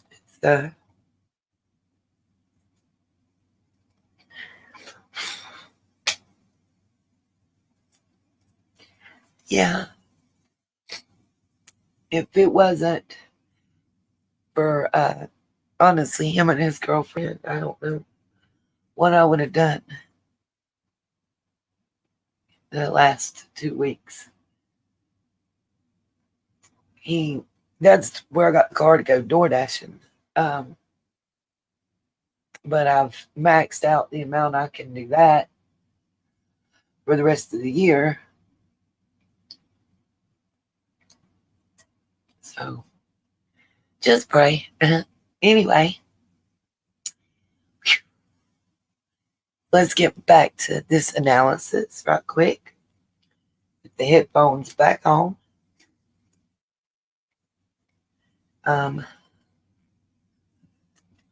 Let's see. I gotta look for left and right. Y'all. Oh, see, I thought that was an L for left and right. It's not. Both of them got that same L on them. You know why? Because the name of the headphones start with the L. And y'all, I feel like an idiot wrapped in a moron. I have to, AK, love Metallica from the garage early days. Ride the Lightning, one of my favorite albums of theirs. Anyway,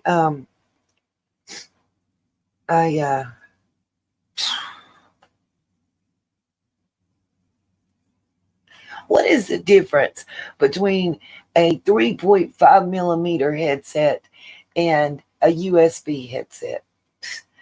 I've got to find an adapter or figure out a way to get a headset that plugs into a USB to be able to take one of these jobs from work from home jobs. That's my only thing I'm missing right now. And just wish they'd hurry up and, like I could start yesterday. I literally walked 11 miles yesterday to the Speedway gas station for my interview. So pray that I get the job. I I don't got a problem. I'll walk to work. Trying. I can't believe, and I feel so bad for the people I work for too. I mean,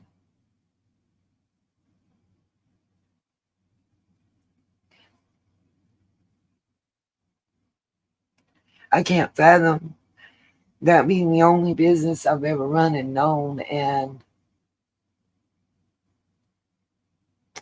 having to shut down. I mean, they're literally, well, the last 2 weeks, and this weekend is it. They're selling everything. Honey, I don't have, Lynn, I don't have a car. I have mom's car. I had sold mine as I was instructed to pay bills. And don't, for those non-believers out there, Capital One, CarMax is the purchase company. Capital One's the finance company. Once you're above a certain age, which she was at the time that she took out the loan, they put something called a death clause, and it nullifies the contract. Though they waited 14 and a half months. I had paid down to $49.71. 11 days after I made the last payment, they sent a repo agent from Georgia, and I say that because it does matter, to get the car and took it. I gave him the key fobs. I didn't want to fight, make it worse. And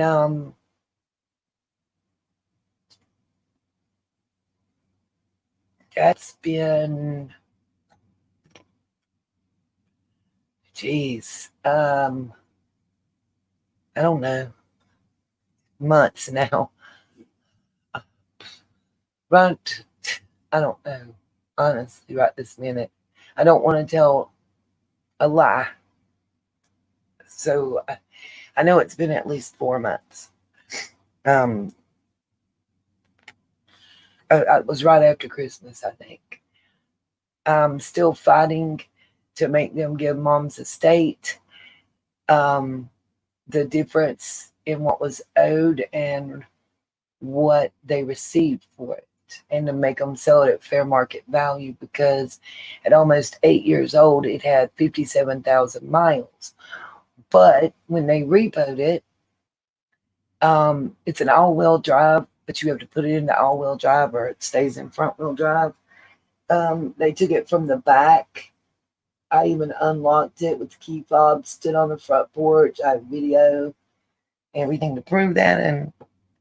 And long story short, they drug it on its front end all the way out the driveway and down to the bottom of the cul-de-sac. And I'm sure they do that for their safety, to get it a distance away, to make sure they don't get hurt when they hook it up a different way. But it did cause damage to the drivetrain, transmission, or whatever, according to them. But anyway, yeah, oh yeah, they did. It was sold for almost $10,000, and even with repo fees and everything else in this state, and with the paperwork I filed at the court, it's like $2,600 is all they can keep of it. Just fighting to get the difference, so I can pay the land off, and Lacey's car, and a couple other small debts that mom owed.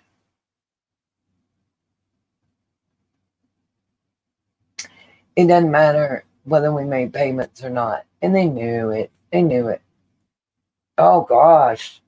Mice ate the wires, aka I know somebody that had squirrels eat the wires in their Kia. It was I think like a Kia Sportage, whatever the little SUV is. There's some kind of coating that's on the wiring harnesses and stuff in the headlights. And apparently it attracted them. Oh yeah, you can't type out curse words in chat. Sorry, I wish you could. Yeah, put like an asterisk or a question mark. You know, use your poetic license, AK.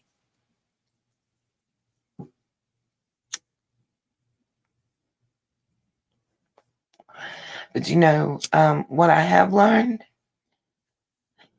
is you see true colors in people, and your faith will be tested, but you just got to hold on to it strong. Oh, I live in the country too, Linda. I understand. I understand. But it's cool because look, here's how I'm thinking. Once I get the job, I know a lot of people in my area, and I do have transportation that I'll be able to pay for either weekly or bi-weekly once I, get a job. If I can get the work for home job, I'll actually be making $1 more an hour than I would at the gas station and not have to worry about transportation. Wouldn't that be a blessing? And like I said, it is, like one of them's like working for AT&T's call center type thing, and the other one's working for a utility company's call center, like like the cable company.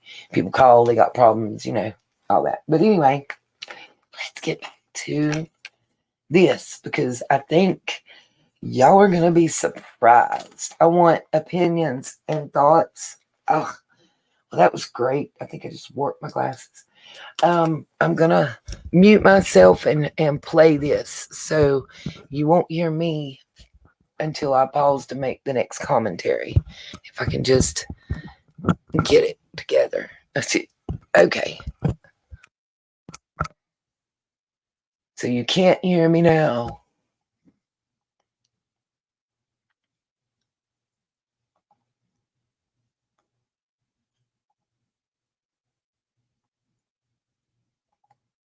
...2024, so about 4 months ago. And what is this?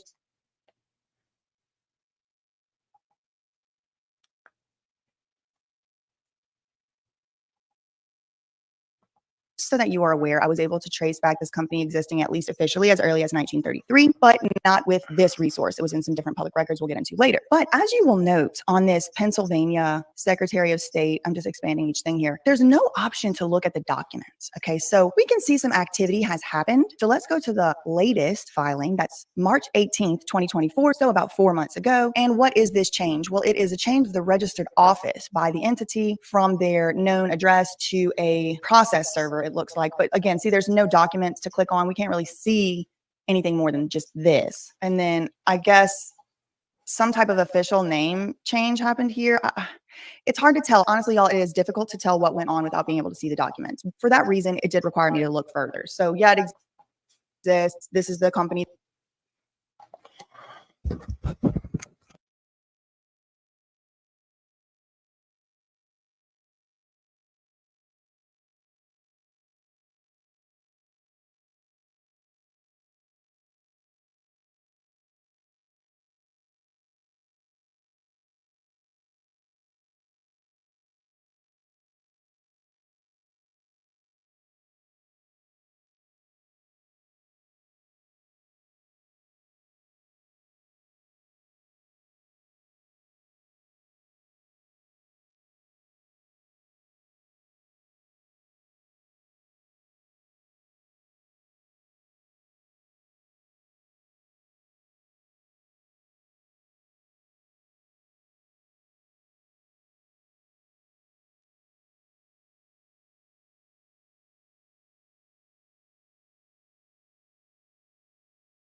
Yeah. Can y'all hear me now?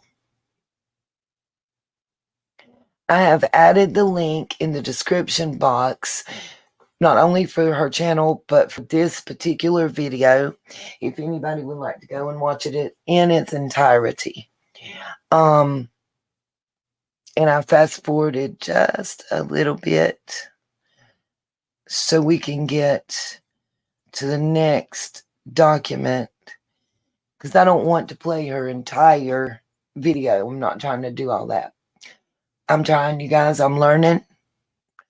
I got schooled earlier, and again, these are just my thoughts and opinions, and I'm sharing this under the Fair Use Act because honestly, I feel like other than us hiring our own attorney to do the investigation, this is probably, you never disrespected me at all, AK. Oh no, I have a lag too, y'all. That's the YouTube thing. I'm using StreamYard. There'll be at least a 6 to 12 second delay between what I say and what everybody sees, and that blows. And AK-47, I've never felt disrespected at all. And I'm thankful and blessed that you choose to share your time with me. All right, guys. I'm going to mute again and let a little bit play and comment because there's something coming up I want to talk about.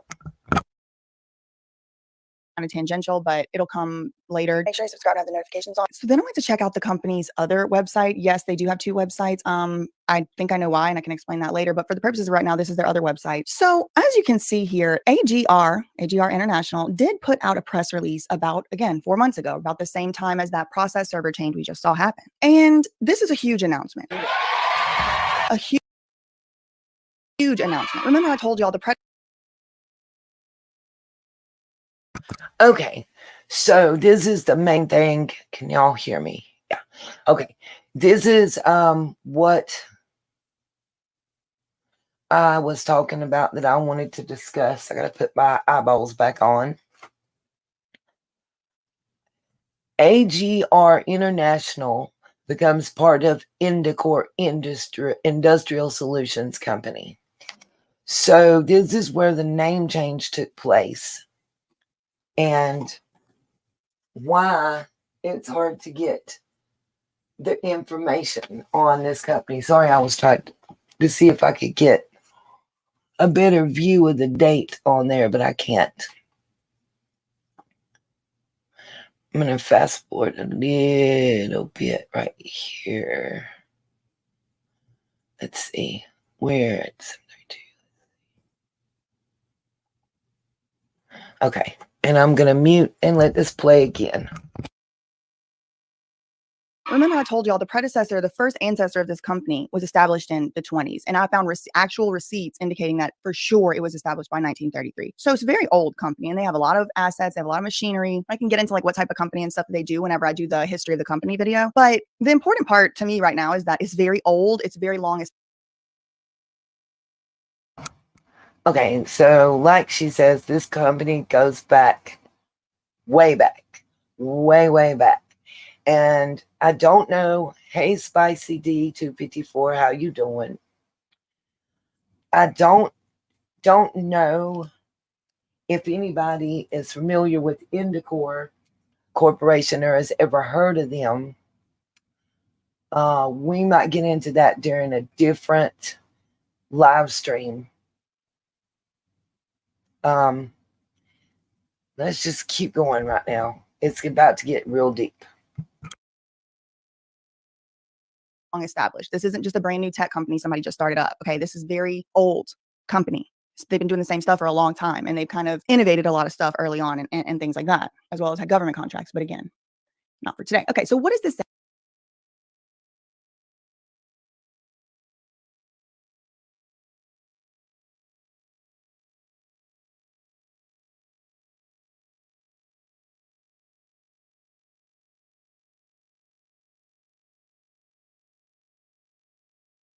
early on and things like that,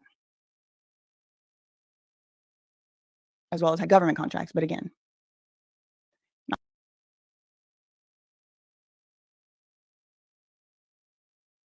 Okay, again, can y'all hear me? Am I muted? Okay. You'll see that this goes back to Preston Laboratories.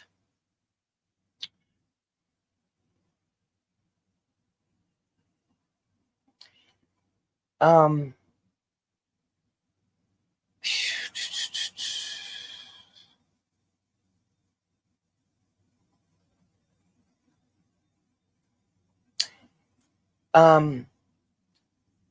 trying to find, and it comes up what Preston Laboratories actually is or was tied to. Okay.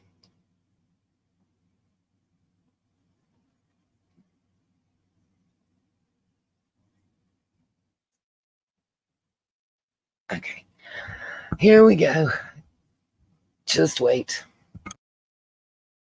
not for today. Okay, so what does this say? It says AGR International becomes part of Indicor Industrial Solutions Company. Okay, so what this is doing is it is announcing that AGR, the company that owns the building, has been sold. It has been sold off. Somebody has bought it. Who bought it? A company named Indicor. Now, at this point, I'm probably going to overlay something here because I need to start making a chart because it's going to be confusing if y'all don't have the chart. So we have the building, right? It's like one of the, y'all remember that song, in the tree, in the hole, in the hole, in the ground, in the ground? That's how these businesses are, okay? So they're kind of like packed in envelopes. I think of it as a hierarchy, but look, here's the building. Building is National, just got bought 3 months ago by Indicor. Okay, so what she's saying is basically what I was saying, that a lot of these larger corporations have other companies and corporations underneath of them.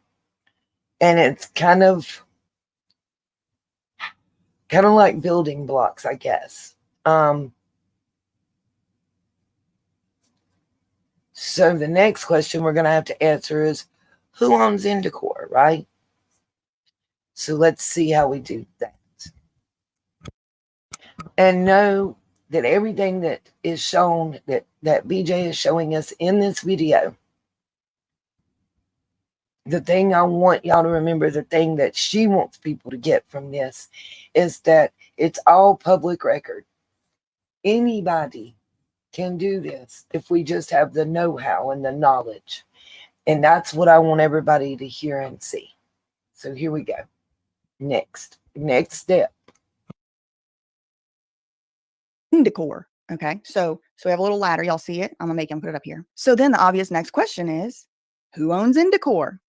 Let me show you. Yeah, I did find a lot of stuff about Indicor, but like, do y'all really care about that? Leave it in the comments below if you want to know what I found about it, but I wasn't planning on covering that. Unfortunately, this is not dated, or if it is, I don't see where the date is. But as you can see, this is from a firm called Harris Williams, and it says AGR International acquired. This is just an announcement of where Indicor purchased AGR International. All right, Miss Lisa, have a great night. Thank you, darling. And guys, we are going to get through this shortly. I think I'll do a separate live stream later in the day on just the Candace Owens video and comparing that, because that's separate. We'll just finish the Blackrock and call it a night. Then I'll do the Candace Owens and Summer later this afternoon. So I have to take another typing test. And I saw what you said, Cherokee, about an adapter piece. I'm going to go online and look, but well, I'm going to keep it a band. I ain't got no money. I can't buy it. So I'm hoping I'll find someone to loan me one until I get the first paycheck. Cross those fingers and just say a prayer. Let's go on with this research. By Indicor. And then they give this little chart here, which is going to make more sense after I read their little statement. Harris Williams, their firm, doesn't matter. You don't have to remember this name. Just these people we're talking about right here who wrote this little article, advised AGR International on their sale to Indicor LLC, a portfolio company of Clayton, Dubilier, and Rice, and then also Roper Technologies. Over the years, we've held our annual meetings at a variety of venues. This year, we're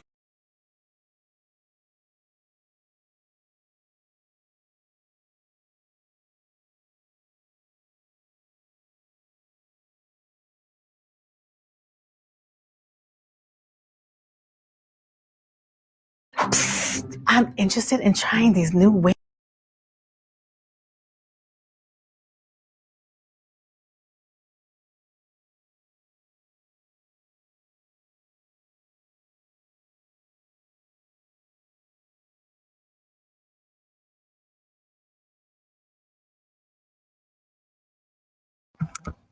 Okay, I know it's off subject, but it just had a pop up that I want to watch the Olympics on YouTube. No, thank you. Why do I say that? Has anybody seen the opening of them? Oh my, no.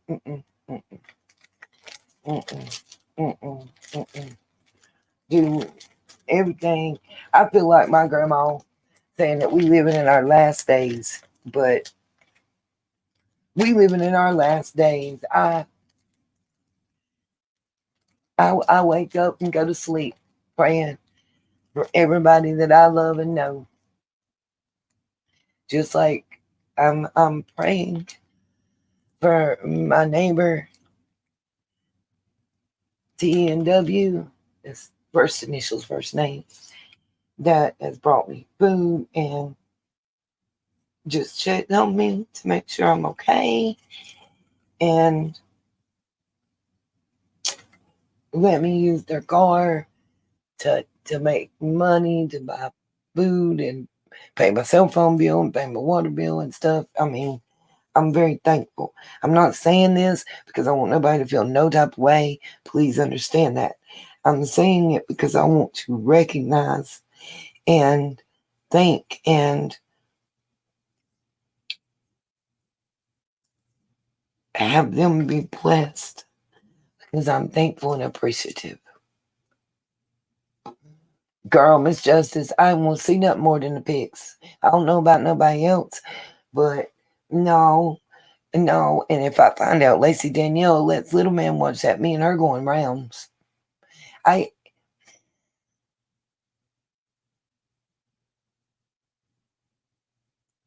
firmly believe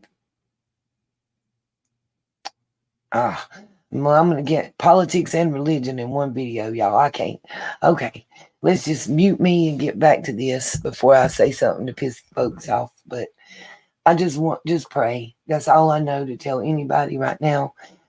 All prayers and all denominations and everything is welcome for me as far as I'm concerned, for me personally and all my family.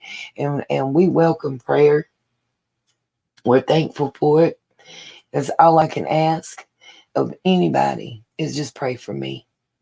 And I'm praying for everybody I know because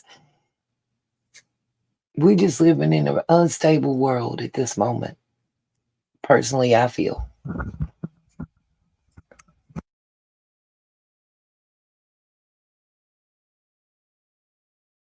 Bought by Indicor.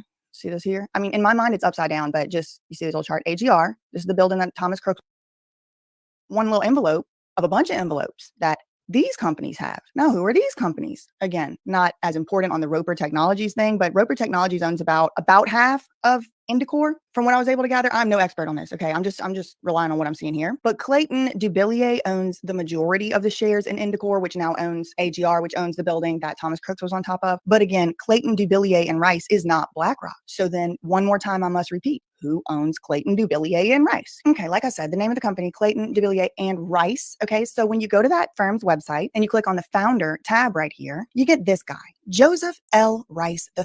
He poisoned our water supply, burned our crops, and delivered a plague unto our houses. Okay, why do we care about Joseph L. Rice III? We got to sing our tree in the hole in the ground song. Because he's the founder of a company that owns Indicor, and Indicor owns AGR. And AGR owns the building that Thomas Crooks was sitting up on top of, where it had too steep of a roof for the Secret Service to possibly endanger their lives and walk on it. Remember? Okay. So this guy, this is how far up we've been able to find it so far. Now, into this guy just a little bit. He is, as you can see, according to this website right here, he is trustee of Williams College and a member of the Council on Foreign Relations and the Brook.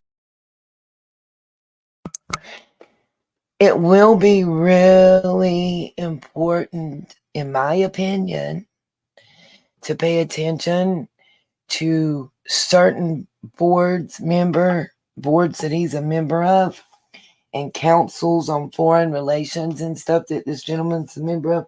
Also, it's very interesting to know, very interesting to know what fraternity he's a member of and who else is a member of that fraternity. And in my opinion, not only do they have ties to Blackrock, but sorry guys, I'm kind of trying to put this salad together. At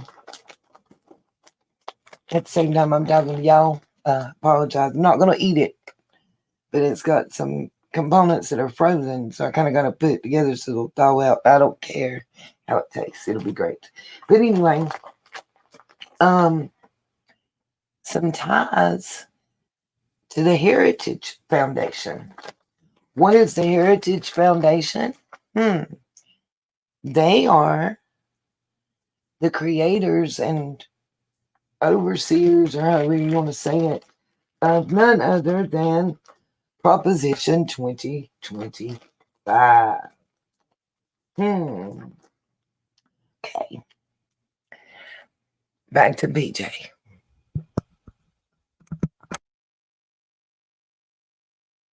Brookings Institution. Now, before I made this video, honestly, I never had really put much thought into what is the Council of Foreign Relations and what is the Brookings Institution. It also says he is a co-founder of the Private Capital Research Institute. Again, I don't know, like Council on Foreign Relations sounds kind of familiar, but I don't really know. So then I looked him up just a little bit more, and it does show that the man did donate $50,000 in 2020 to this Council on Foreign Relations. You know, you can see here this chairman circle thing. But then I did find.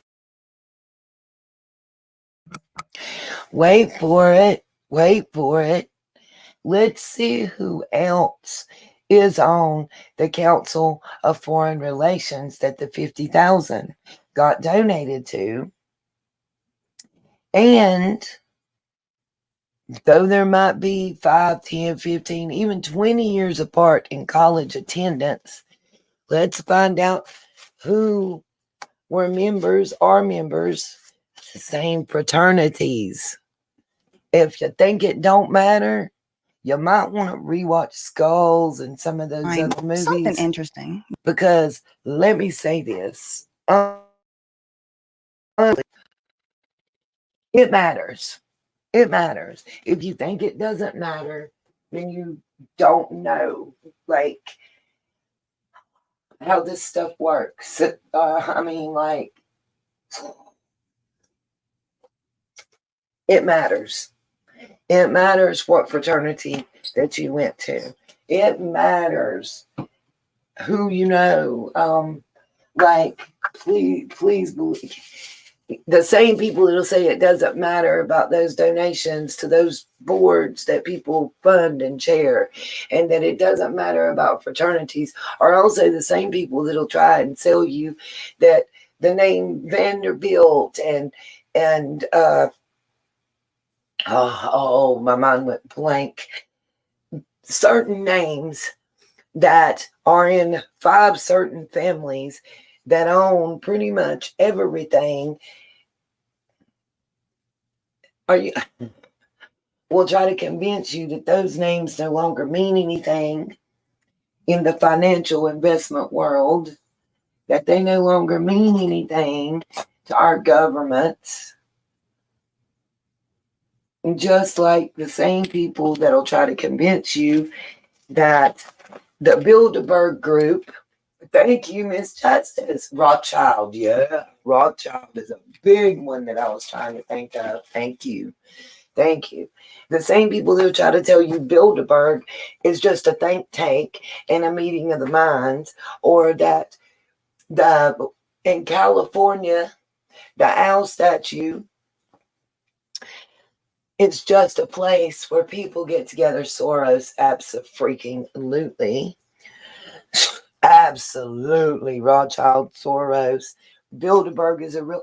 If Bilderberg wasn't a real thing, then why did Jesse the Body Ventura? And guys, I know he was a wrestler, but at the time he was an ex-senator, congressman.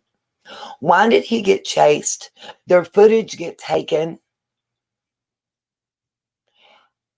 Why did that show get canceled after what, 2 or 3 shows? They went and videotaped Bilderberg where they weren't supposed to. Then they went and taped the thing that I've heard is weather control, mind control, yada, yada, yada.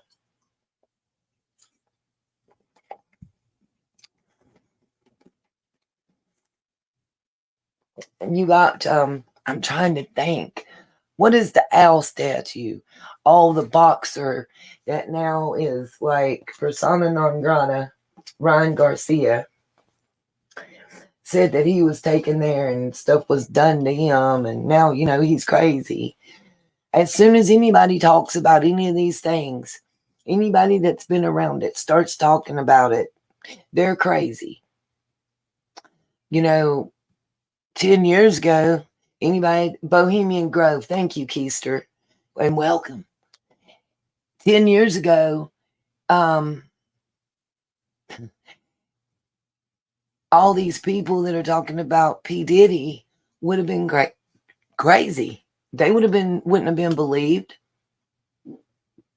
There's multiple lawsuits filed between 2002 and 2007 against several individuals that are also named in the Diddy suit that were thrown out as ridiculous and ludicrous, and the persons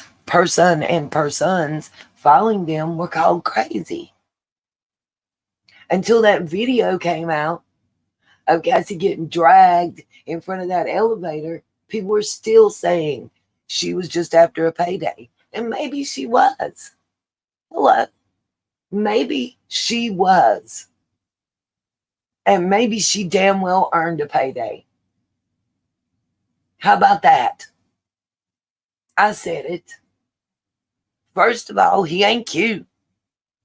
Second of all, not only did he, in my opinion, commit DV against her and have her doing all kinds of horrid things,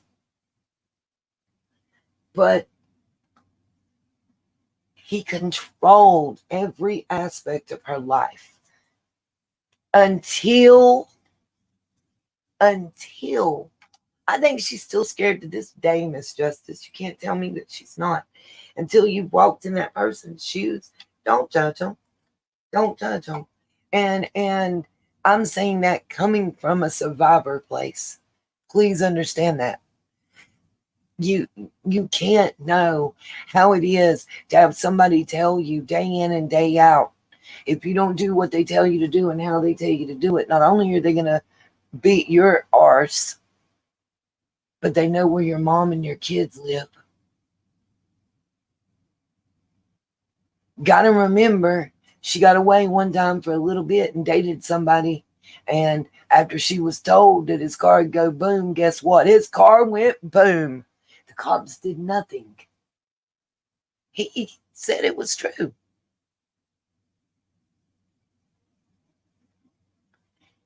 It's got to be, I look at my particular situation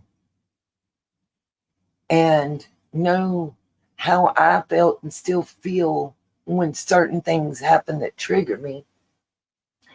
And If we added money and immense power and notoriety and fame into that, I don't know where I would be today.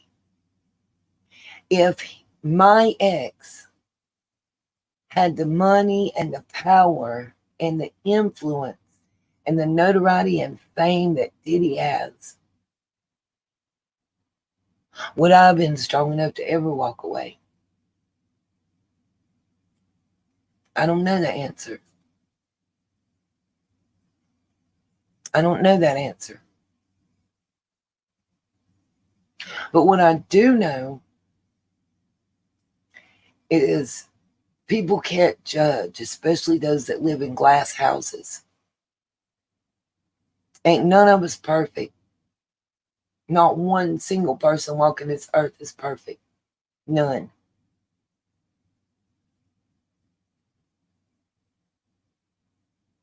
Now, when you start involving children, minors, we can all judge and say that's wrong. Period. Period.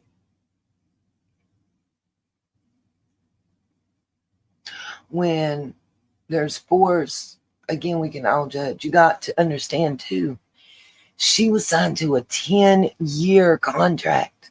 That's unheard of, by the way. He had total control of every aspect of that woman's life for 10 years. And when you hear it talked about, they dated for how long? 10 years. Contract's up and she was ghost. Oh, she cheated with the trainer. Maybe she did. Maybe she did. Or maybe she just saw a way out. I get you, Miss Justice. He did. Discernment and judgment's two different things, in my opinion. I think, for me personally, I think of discernment is being able to tell right from wrong and voice my personal opinion on what's moral and immoral. But to judge her and say that she's wrong when we didn't walk in her shoes, I can't necessarily do that. I can't say what I would or wouldn't have done because we don't really know how deep that rabbit hole goes, per se. Because let me tell y'all something. You can think what you want to.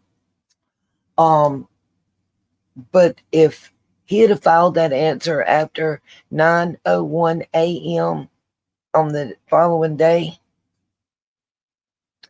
the morning that the reason that got settled when it did, in my opinion, is because at 9:01 a.m. the following day after Cassie filed the suit, a law went into effect and an NDA would not be able to have been forced upon either of them. At 9:01 a.m., I think that it was filed on the 16th, and at 9:01 a.m. on the 17th, because it's as court took up that day, which was 9 a.m. So at 9:01 a.m. the following day, New York had a law go into effect saying that if there was a civil judgment like that or a civil suit, that an NDA was not applicable, couldn't be had. So by settling it before 9 a.m., an NDA could still be had. I think that was a major motivating factor. That's my personal opinion. But I believe that was a major motivating factor. That, and I think it was a game of chicken for him. You won't do it. You ain't never done it. You ain't going to do that to me. You won't do it. Bet you won't. And boom, she did. And gave other people, not just against him, but in general, strength to stand up and come forward. Okay, I'm off subject. Let's get back to who owns this building. I'm sorry, you guys. Here we go. To say the least. It's Larry Fink, the CEO of Blackrock. He is at least he used to be, I don't know, maybe he still is right now. I need to see when the timeline was, but at least at some point he was a director of the Council on Foreign Relations. So if this guy that owns Clayton and Rice. Okay, remember, the guy that owns the company that bought AGR donated to that Foreign Relations Committee $50,000. The CEO, Larry Fink, of BlackRock at that time was a member on that same said committee. Just keep up with it. Guess who's the fraternity brother? Yeah, I know, right? Rice, whatever, the founder, Jerry Rice, whatever his name is. If this Rice guy founded the company that owns the company that owns the company that the shooter was on top of, if he's on the Council of Foreign Relations as a member and he's donating like $50,000 and stuff, it would make sense to me that Larry Fink, director of the Council on Foreign Relations, who's also just happens to be the CEO of BlackRock, they probably at least know each other. Now, does that mean that they have some type of business relationship? Well, not necessarily. So I had to look even further. And this brings us to the United States Securities and Exchange Commission, aka the SEC. Oh, something else I also saw was that they went also in the same fraternity, it looks like. It looks like they were layers. Kappa Beta Phi. Yeah, that's right. The Rice guy that owns the company, that owns AGR, that Crooks was on top of his building, also was in the same fraternity as Larry Fink, the CEO of BlackRock. Yep, Cherokee. Allegedly, Donald was or is considering appointing him on his cabinet. Oh, we're not done with the conveniences yet, Miss Justice. Just wait. We have more coming. We ain't got to who owns the building yet, actually, or who owns the $17 million loan to buy the building, the company. And don't forget, not only were they fraternity brothers, but Fink is the director of that Foreign Relations Committee that Mr. Rice just donated $50,000 to. Stay with me.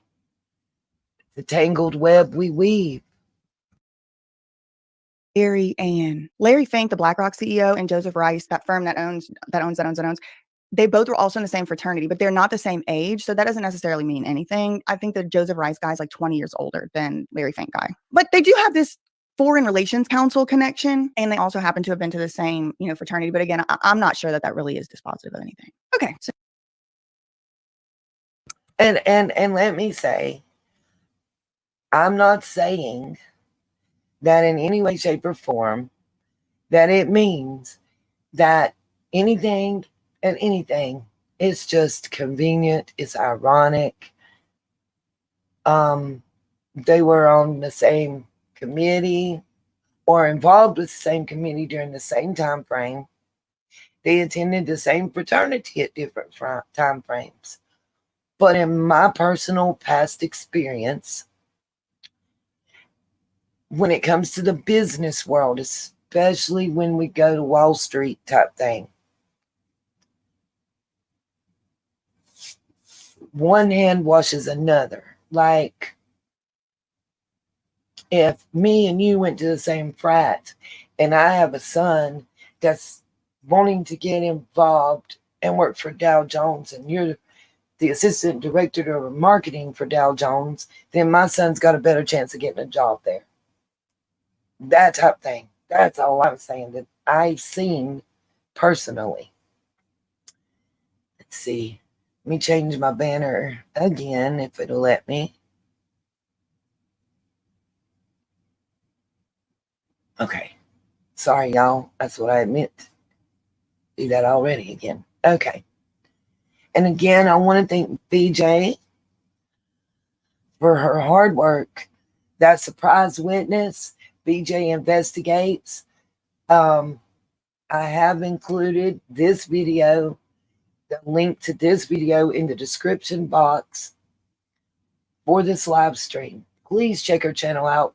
Go like, go subscribe. Tell her Nita's World sent you. I think you guys will love her research. Exactly, quid pro quo. I think you guys will love her research. You'll love her ethic, and you'll love her personality. And remember, she kind of sees things in black and white. And she is on the autistic spectrum. And to me, I think I want to say, like, to me, that champions the fact this lady was top notch in her law school class. This lady passed the bar exam. This lady was working for a very prestigious law firm not too awful long ago, and is not working for them by her own choice. Again, and she's on the autistic spectrum. How much would that mean to individuals out there also on the autistic spectrum, maybe being told they can't succeed because of it? That's all. Okay, back to topic.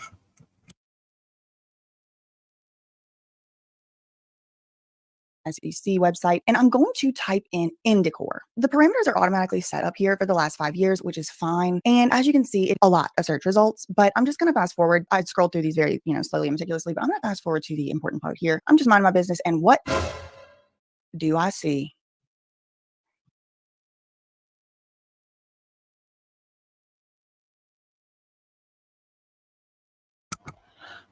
Do y'all see this? Indicor.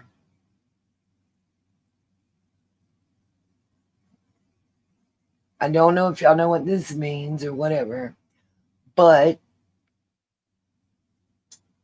Indicor. She's going to explain it to us. Blackrock Funds 5. Remember that 17 million I've been talking about? I'm going to put my money where my mouth is right here. I'm going to let BJ show y'all how and what this means, because I wouldn't have understood. But this is the Securities Exchange Commission filings, and you'll see the years. You've got 2023 up to 2028, and then 2024 to 2031, or no, I'm reading this backwards, you guys. I'm so sorry. Basically, the years 2023 all the way up to 2024. As recent as the one at the top, that's going to be June 25th, 2024. Okay? Let me mute and let her explain what you're seeing. But this is kind of a mic drop moment. Go BJ, go BJ. BJ's from Louisiana too. I would like to put that out there. Love her. Y'all see that right there? Blackrock Funds 5. Okay, interesting. Again, just to remind y'all, what I typed in is Indicor. Why do I type in Indicor? Because I'm trying to find out, either prove or disprove, if I can, that this building is owned by BlackRock. So now I'm seeing Blackrock Funds 5 showing up April 30th, 2024 on the Securities Exchange Commission when I type in the term Indicor. Okay, let's see what this is. All right, this is very long. As you can see, the little bar on the side is very long. So first thing we want to do, let's just see what this document is. I don't know what an import is. Okay, what's the title up here say? Form Import P.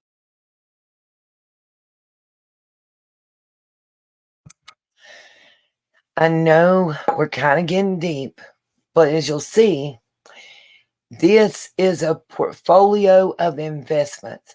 BlackRock is an investment firm. Okay. Warren Buffett also owns an investment firm, and I'm trying to think of the name of it right now, and it escapes me. It was one of the ones that I encountered when doing research on Summer's case. Like I was telling you, BlackRock gets so much through banks that they invest in banks. They have a very diversified investment portfolio.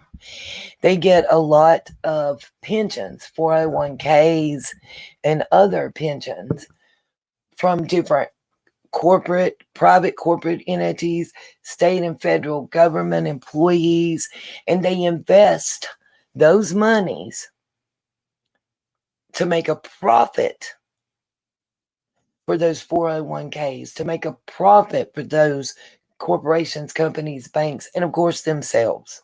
Okay, so here we go into their investment portfolio.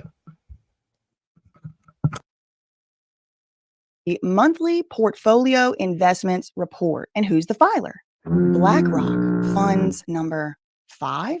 I don't know V. I don't know. BlackRock funds V. Okay. This is a public record. Y'all saw how I got to it just now. All right. So now let's search for the term Indicor and see why Indicor is showing up in the BlackRock monthly portfolio investments report from 3 months ago, from last quarter. Okay. So it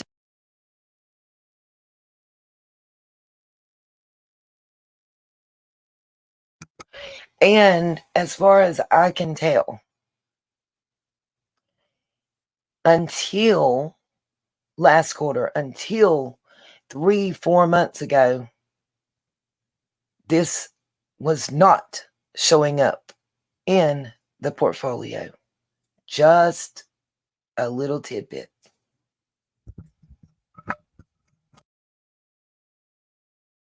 It does bring us down here. You can see on the sidebar about how much we've gone. And what does it say? Import P, Part C, Schedule of Portfolio Investments. Okay, Schedule of Portfolio Investments. That's the section we're looking at on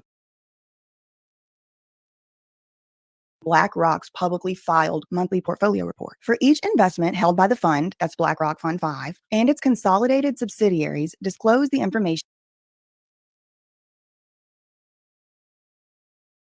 The BlackRock monthly portfolio investments. Okay.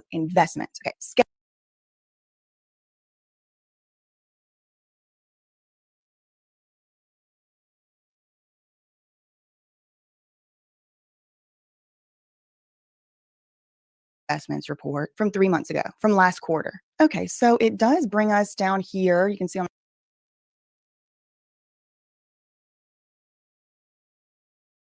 the sidebar about how much we've gone. And what does it say? Import P, Part C, Schedule.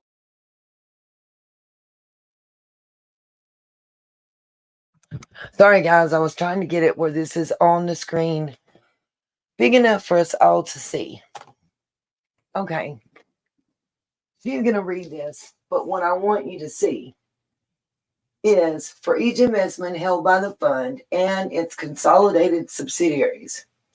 That means for this Fund 5 for BlackRock and all subsidiaries, as I understand it, of BlackRock, they have to disclose the information requested on this form and to the Securities Exchange Commission. And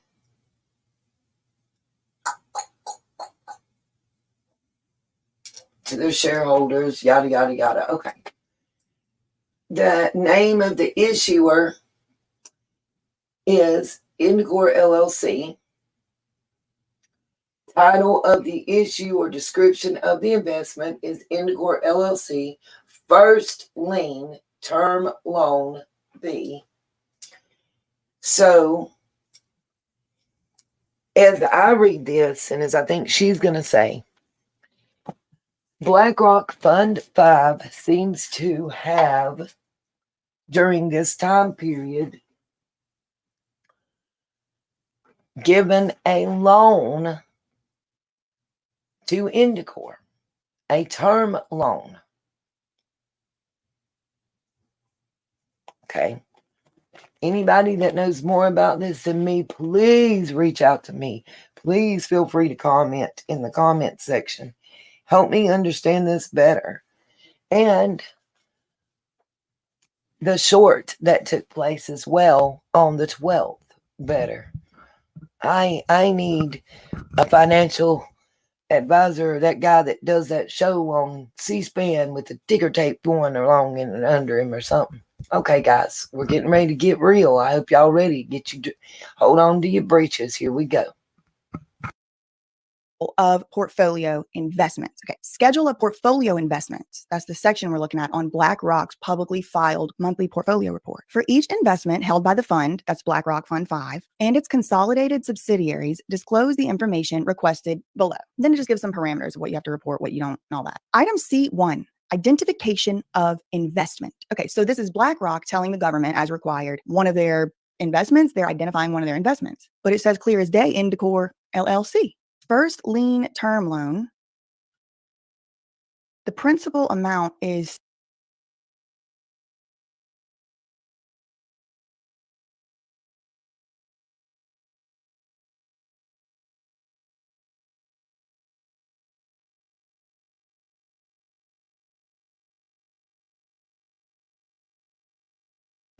I hope that y'all can see. Are you ready? Currency indicate the currency in which the investment is denominated. It is under the US dollar. You see the balance up there, right? You see the value. The balance is right at $17 million. That's the principal amount. The value at this point is like a little over 17 million. Now, compared to BlackRock's net assets, it's 4/10 of their net assets, which is understandable because they are one of, if not the largest investment firm out there, allegedly. Also, allegedly, they are one of the largest investors in wars. But we ain't even got there yet. And that's a whole nother ball game. Let's go. I hope y'all ready, because she about to blow the axles off. But again, this is all my opinion only, and all statements are alleged and for entertainment purposes only, though this was filed with the SEC, the Securities Exchange Commission, and these are legal documents. Take it how you will. $16.9 million. So there's like almost $17 million loan that I guess, look, I'm not an expert. I'm just a girl on the internet. I'm just pulling stuff up. I don't know what I'm talking about. Okay. If you know what this means and you know how to read it, make a video so I can reference it, because I don't. I'm just doing my best. But it looks like BlackRock Fund 5 is including, as a required disclosure to the United States federal government, a disclosure of some type of. I will tell you too, if you can see where it says payoff profits, it is what is called a long-term payoff profit, or a long-term investment, that their shareholders will not see their profits for a long time. I mean, how long do you think it's going to take to pay back 17 million? With the principal, it's under 17 million. And I mean, it was just made during this past quarter. That's all I'm saying. Take that how you will. Let's go. Keep going, BJ. A loan in the amount of almost $17 million. And it has to do with this company, Indicor. Indicor owns the company AGR, and AGR owns that building that the shooter was on top of. So it's a loan. It matures 2029, November 22nd, 2029. It's a variable loan, and it has currently a 9.3% annualized rate. So, I mean, I think that's like $1 million. Okay. So they have November 22nd, 2029, and it's a 9.3% interest rate. I think that's pretty decent interest rate. I might be wrong.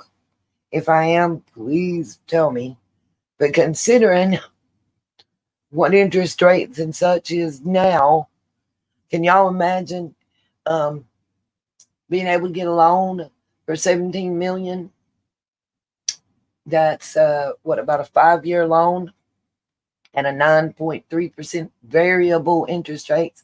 And it doesn't say what variables, like, on 9.3 it may go down as low as 6. 7%, may go up as much as 13% variable. That's variable fixed though. So variable, you got fixed rates, you got variable fixed, and you got variable. Variable's the worst because as I understand, variable could skyrocket. Anyway, let's go back to what's actually on paper. Sorry. $1.5 million a year in interest, if that's the rate. I don't know. Again, I mean, I'm no expert, but interesting to say the least. Now, I did look into that, like I said, Indicor company, and it appears that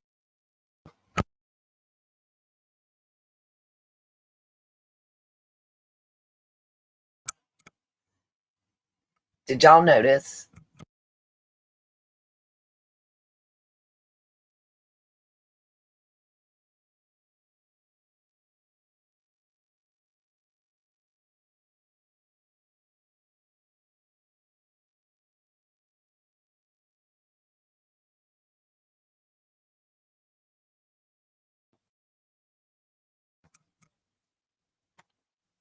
they are a pretty big company. Looks like they might be worth quite a lot. And then I also looked into the assets under management of that other firm, the one with the CDR, the Rice, the one that owns the company that owns the company that owns the building. Well, they manage like $81 billion or something. I mean, I'll put it up here. I'll put it up here what it is. But I mean, we're talking about big money, big money. Now, the whole entire purpose of this whole video was just to try and answer the question, does Blackrock own that building? And while it doesn't look like Blackrock is listed as the owner of the property on the deed, it does appear that the property is owned and controlled by a corporation.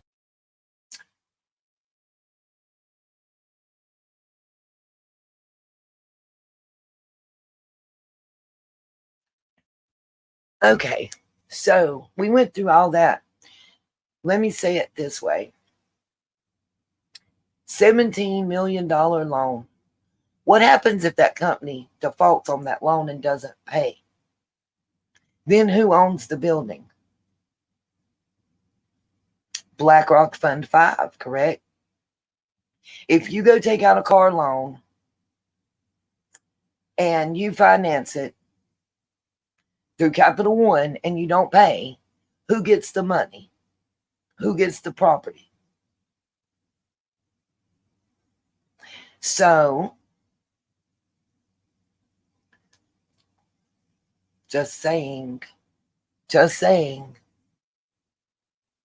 they're ties. And it's not a good look. Then, the Citadel Company. I think my next live stream, I'm going to show you how they tie to BlackRock. And then we're going to talk about Candace. And if you haven't yet seen it, please go.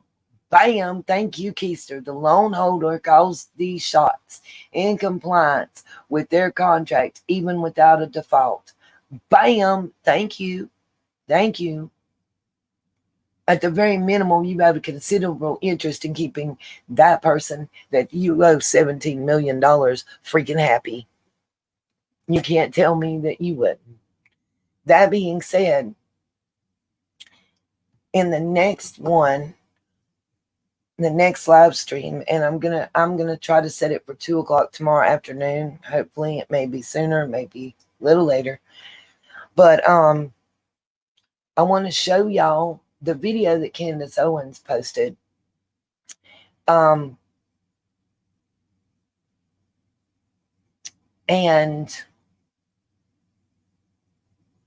I'm going to debunk it. Very easily debunk it. Saying that it was the video that the lady in the black hat took standing behind Donald Trump. The one that everybody saw looking kind of funny. I'm actually going to show you with still pictures and with video how that it's not possible. And I'm going to show you who took the video based on the clothing the people around them were wearing, beside, on each side, and in front of,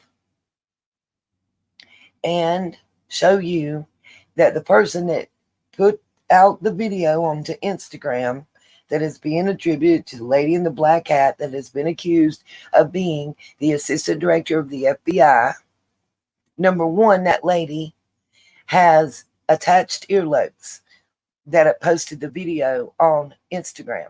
The lady in the black hat has detached earlobes. That's number one. The assistant director of the FBI has detached earlobes. Facial recognition software says they're one and the same person. And that, let's find out who owns the company that produces Candace's show.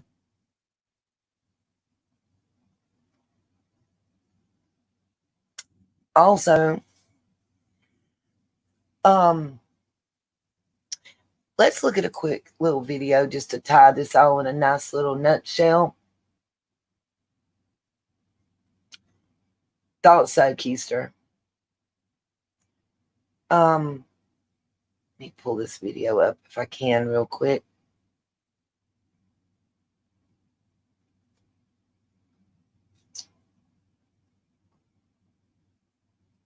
It's just a couple minutes long. And everybody's talking about the guy, the 20-year-old that went up on the building, right? We've already established that you could build a handicap ramp on the sloped roof, and that the snipers that we've seen were positioned on a roof that was way more sloped. That's number one. Number two, okay, it's not going to show them there, so I got to go here. Number two, they said he purchased a ladder at Home Depot. Now, we've all seen that silver ladder. But how many of y'all noticed that in the body cam footage, they went up a ladder and then onto an air conditioner to get on the roof while wearing all that garb?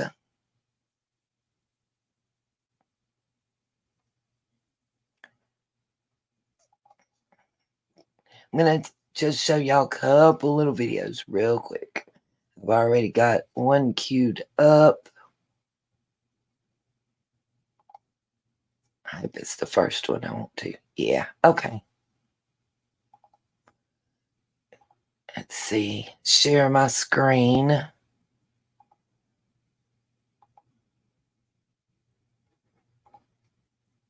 Share audio. And I'm going to mute myself and play this real quick. Yep. I already showed that, Keister, with a short that I posted. Go check out my shorts, especially the one where the senator goes over that, and the one where that same said senator tells old girl to go back to guarding Doritos because she worked for Pepsi, who owns Doritos. Here we go.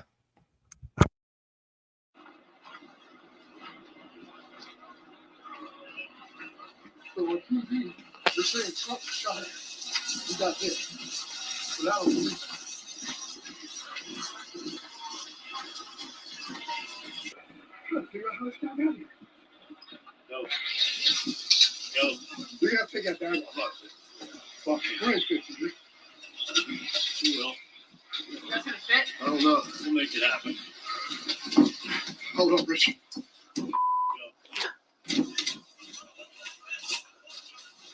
Yeah. Yeah, clear.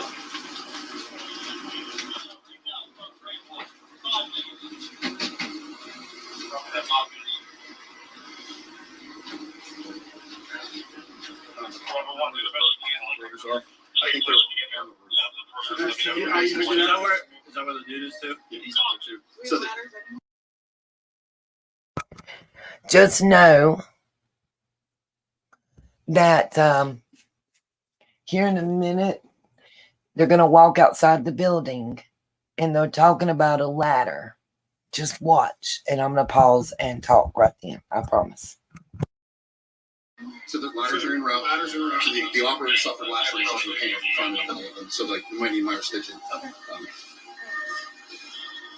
Can't confirm my stats on the mail. Let's get all those take up first. So my You'll see one camper. The suspect is directly above us. So the liner's gonna be coming over here? Yeah. They're gonna bring him back. So that corridor down there? Yeah. Exactly.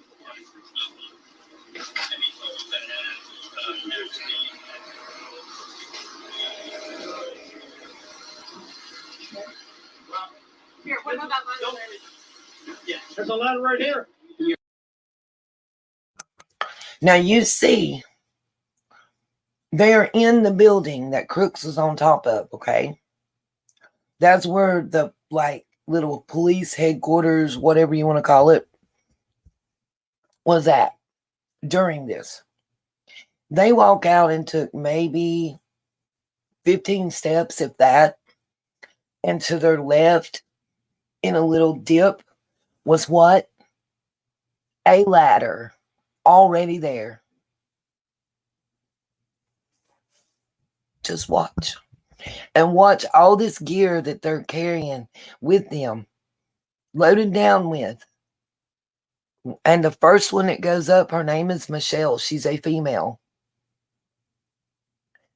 I say that because this guy weighed about 98 pounds, Crooks, and possibly was carrying a backpack. Okay? Just be aware. you heard that he. Can we use this ladder? Yeah. Go down to that corridor.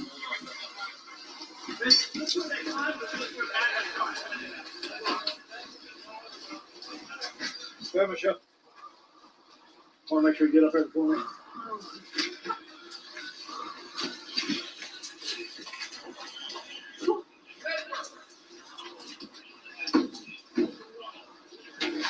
Hey, bro. Yep.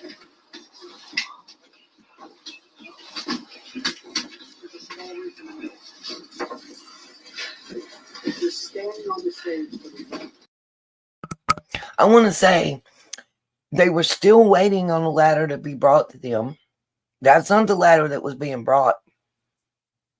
Nobody questions where that ladder came from. Nowhere in this video.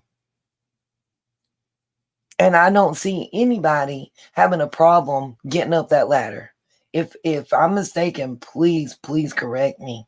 I want your thoughts and opinions, please.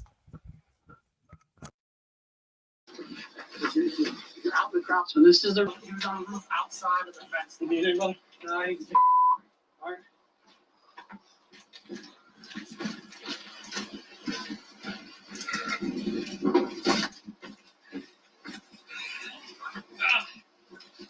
and keep in mind. In a minute, we're going to hear him count shell casings. Listen.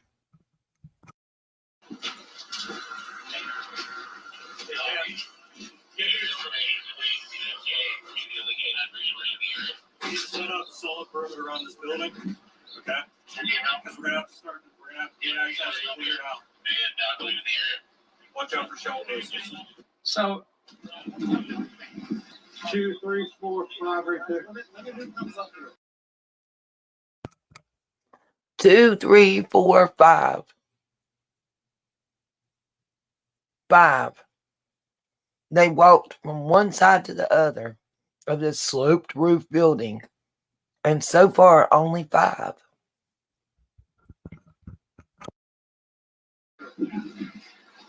No more guys up here. Coach, give me a solid perimeter. Get guys prepped to clear the building. All right.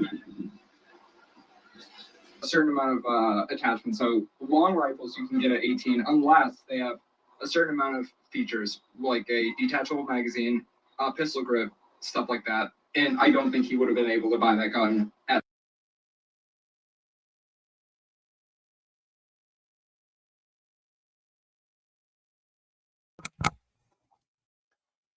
This is the law for the state of Minnesota. This is the one I was able to find for being able to legally yourself purchase and possess a firearm. Let me ask this question. I've heard several different stories as to why the parents, the dad specifically, called law enforcement when on his son about his son being missing. Okay. One of which is his son hadn't returned home, and they became worried because of erratic behavior by him as of late.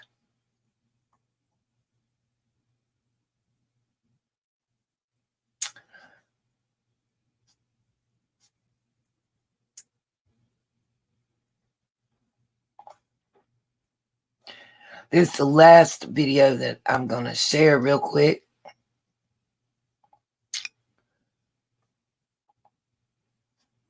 Hold on. Dadgummit.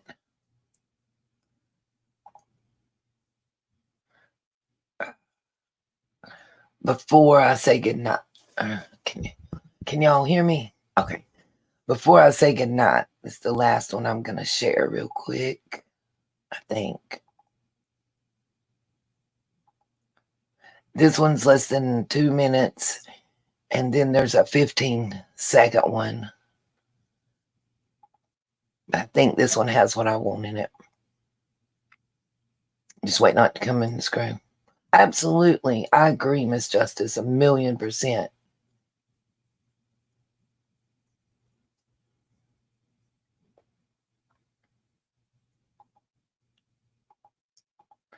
I mean, the dad thought something for some reason, you know? And both of his parents were counselors. Yeah, he went to the Pew Pew range, but then, you're welcome, Keister, but then he didn't come back home. I mean, how many of us have a kid, if they went to the Pew Pew range, we're going to automatically think that they tried to off a presidential candidate because that happened and nobody's come back. I want y'all to look too at this water tower and how it's a direct line of sight straight across that roof to where Mr. Trump was standing. Okay. I'm going to mute and let this play real quick.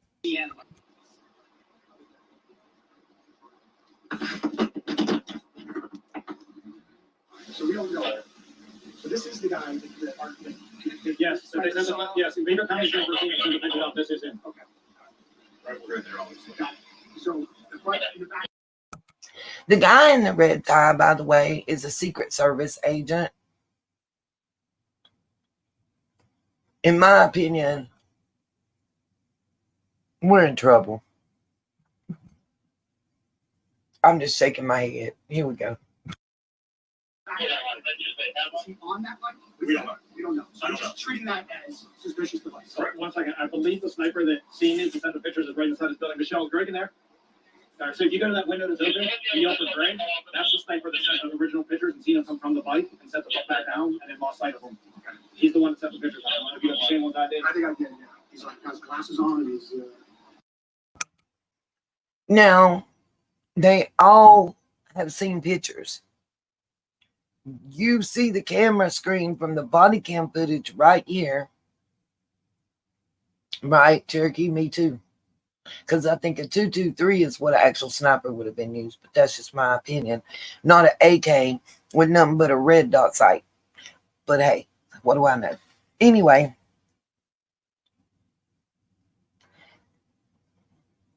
But, you know, if I sent a sniper to the water tower with the capabilities of shooting, 4 miles or under, I would need somebody to take the rap. But anyway, back to what I was saying. They both have these pictures of this guy. They know who he was even before any of this happened on the rooftop. I want y'all to listen to that. And then I really, really, really, really, really want y'all to listen hard at what the Secret Service agent says about detainees and the direction that he points.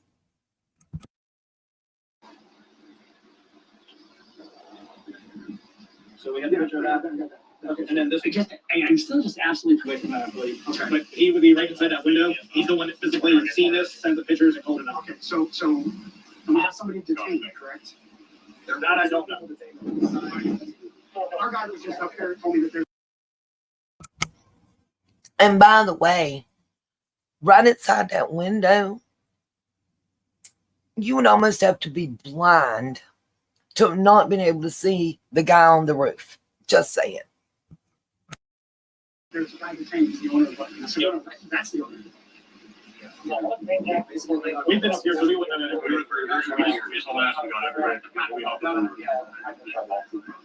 that what this one? I'm looking to treat it.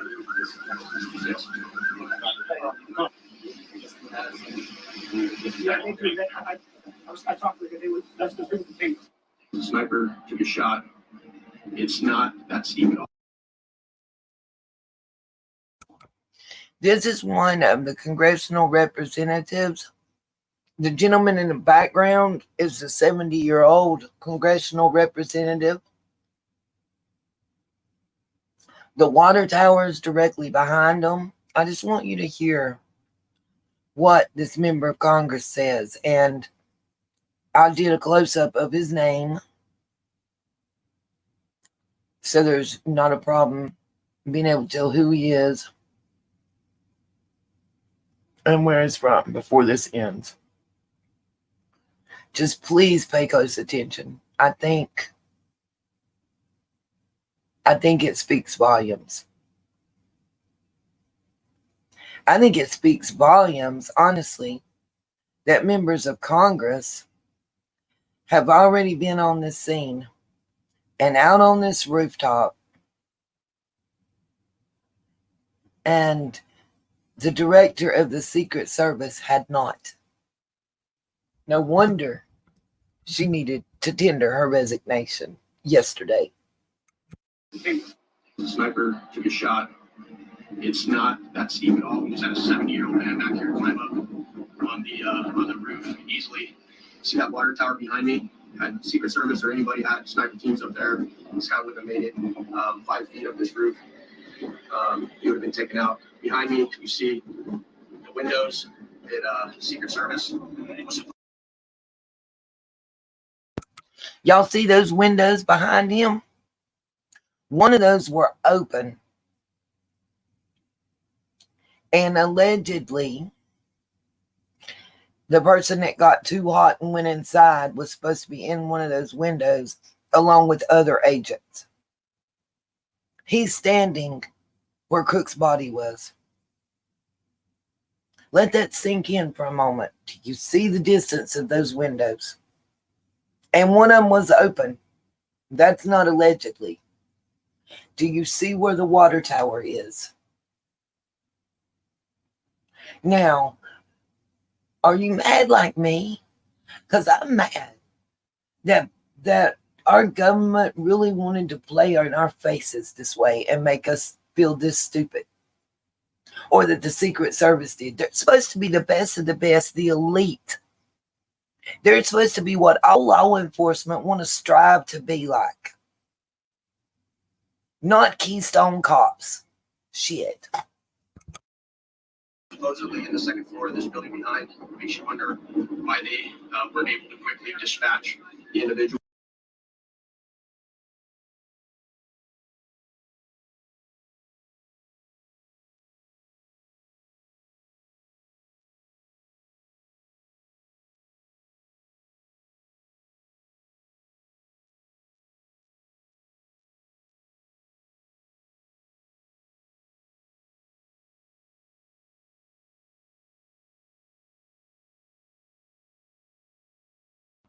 Here's the last 15-second video from the 70-year-old congressman that I want y'all to see before I sign off.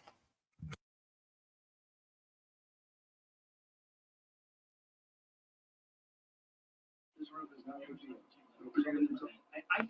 He was like the shooter was. As you can see, the 70-year-old man is where this roof is not a shooter. I think it was just The shooter was. As you can see, the 70-year-old man is where this roof is not a big deal.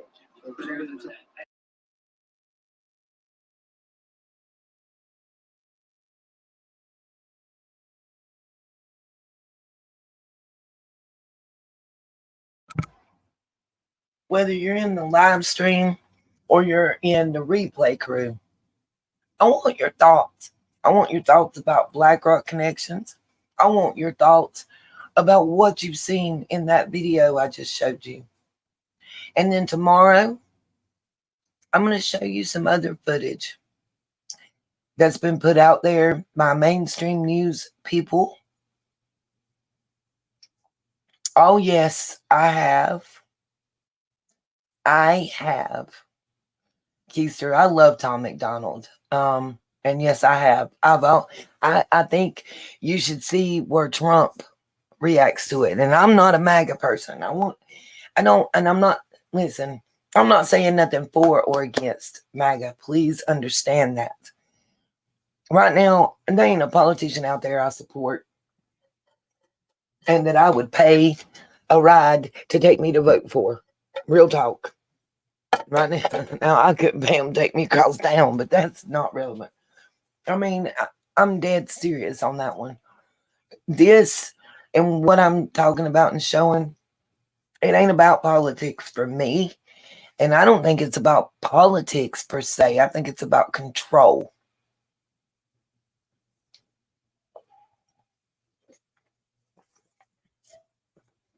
Who y'all think it'd be easier to control and get to do what you wanted and get bills passed and such?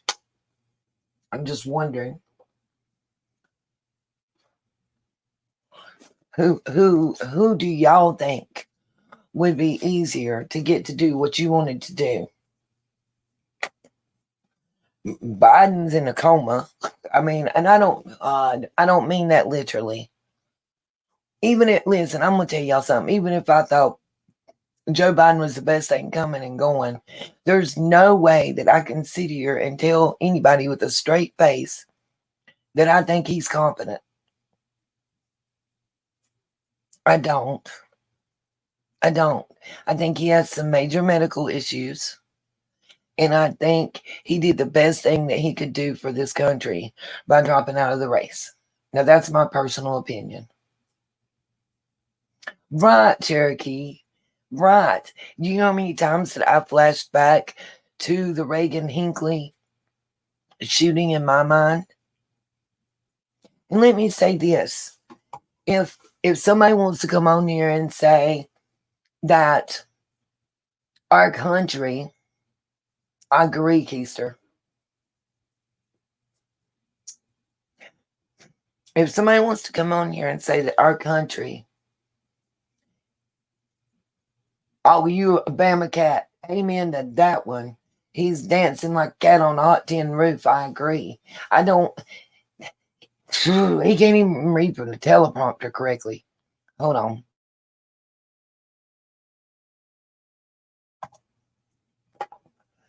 I will say this unequivocally. Our government, we all know they lie to us. 9/11. Do you know who gave the families those tapes to find out that Saudi Arabia was involved in it? Great Britain, not our country. They didn't unseal the files and give them to the survivors and the survivors' families. They did not. Our country is the one that said that a jet-fueled airplane fire that was able to incinerate a building blocks away that didn't even get hit, that passports somehow survived and were found in the rubble. The fuck out of here.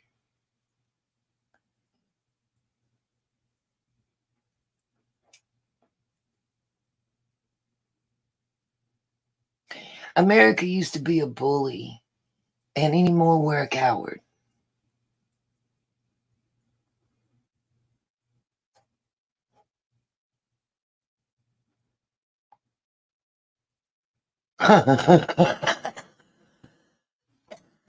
Keister cracked me up just now. If y'all see what she wrote, you understand why I just couldn't do that but laugh.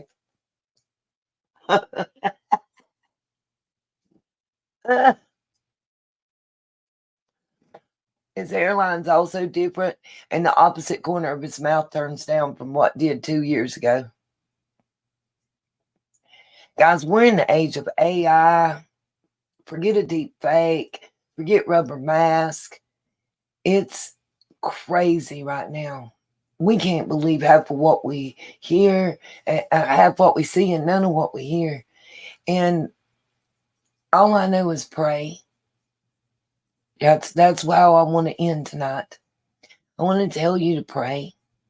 I'm not telling you who to pray to. I'm not telling you how to pray. Pray. Hold on to your faith. Hug everybody that you love. And enjoy. Don't let fear stop you from living and enjoying life.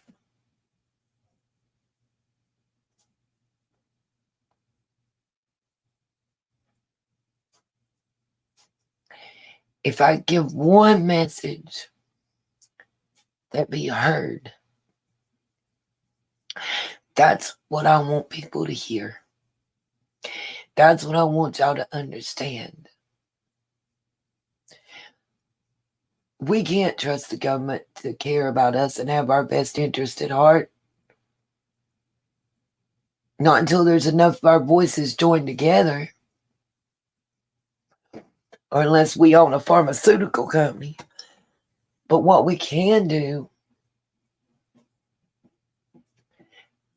is love our neighbor, our home, our friends, and enjoy life and live life. I got to take my own advice too. And absolutely, laughter is the best medicine, Keisha. I've been hiding from the world for a while now. And it's time for me to take them baby steps back out again.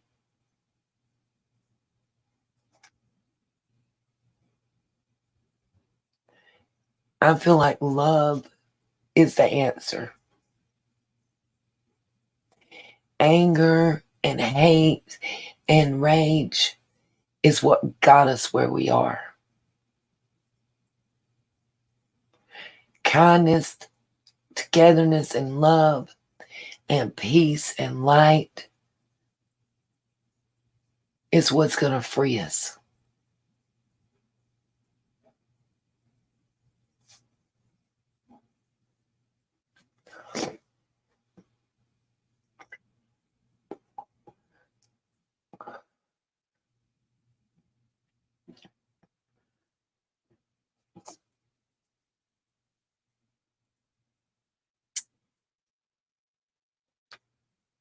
And Obsidian, it ain't past my bedtime turkey ball, as I call Jeremiah, turkey balls. I just want to tell all y'all I love you, missed you, and I'm back. I'm not scared. I'm not afraid. I don't care if your last name is Overby or Underby. I don't care if you're tied to the VR. And I don't know which name to call her by, but a lot of people laughed when it was talked about the Sinaloan cartel being involved in Middle Tennessee and near Summer's house. The two heads of the Sinaloan cartel, I believe it was in Texas, got arrested yesterday.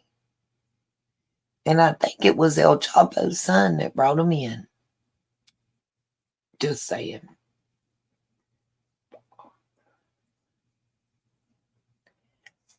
Thank you all. Antique Little Girl, thank you for being here. Obsidian and everybody else, much love and prayers.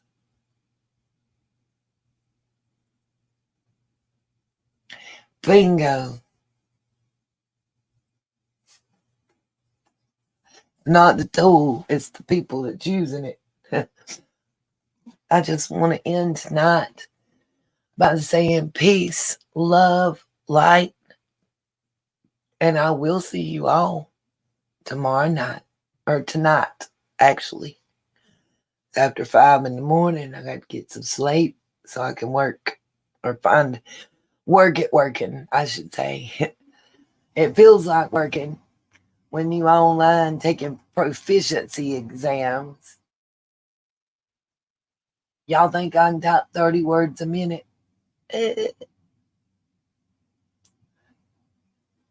God bless you all. I'm praying for each and every one of y'all.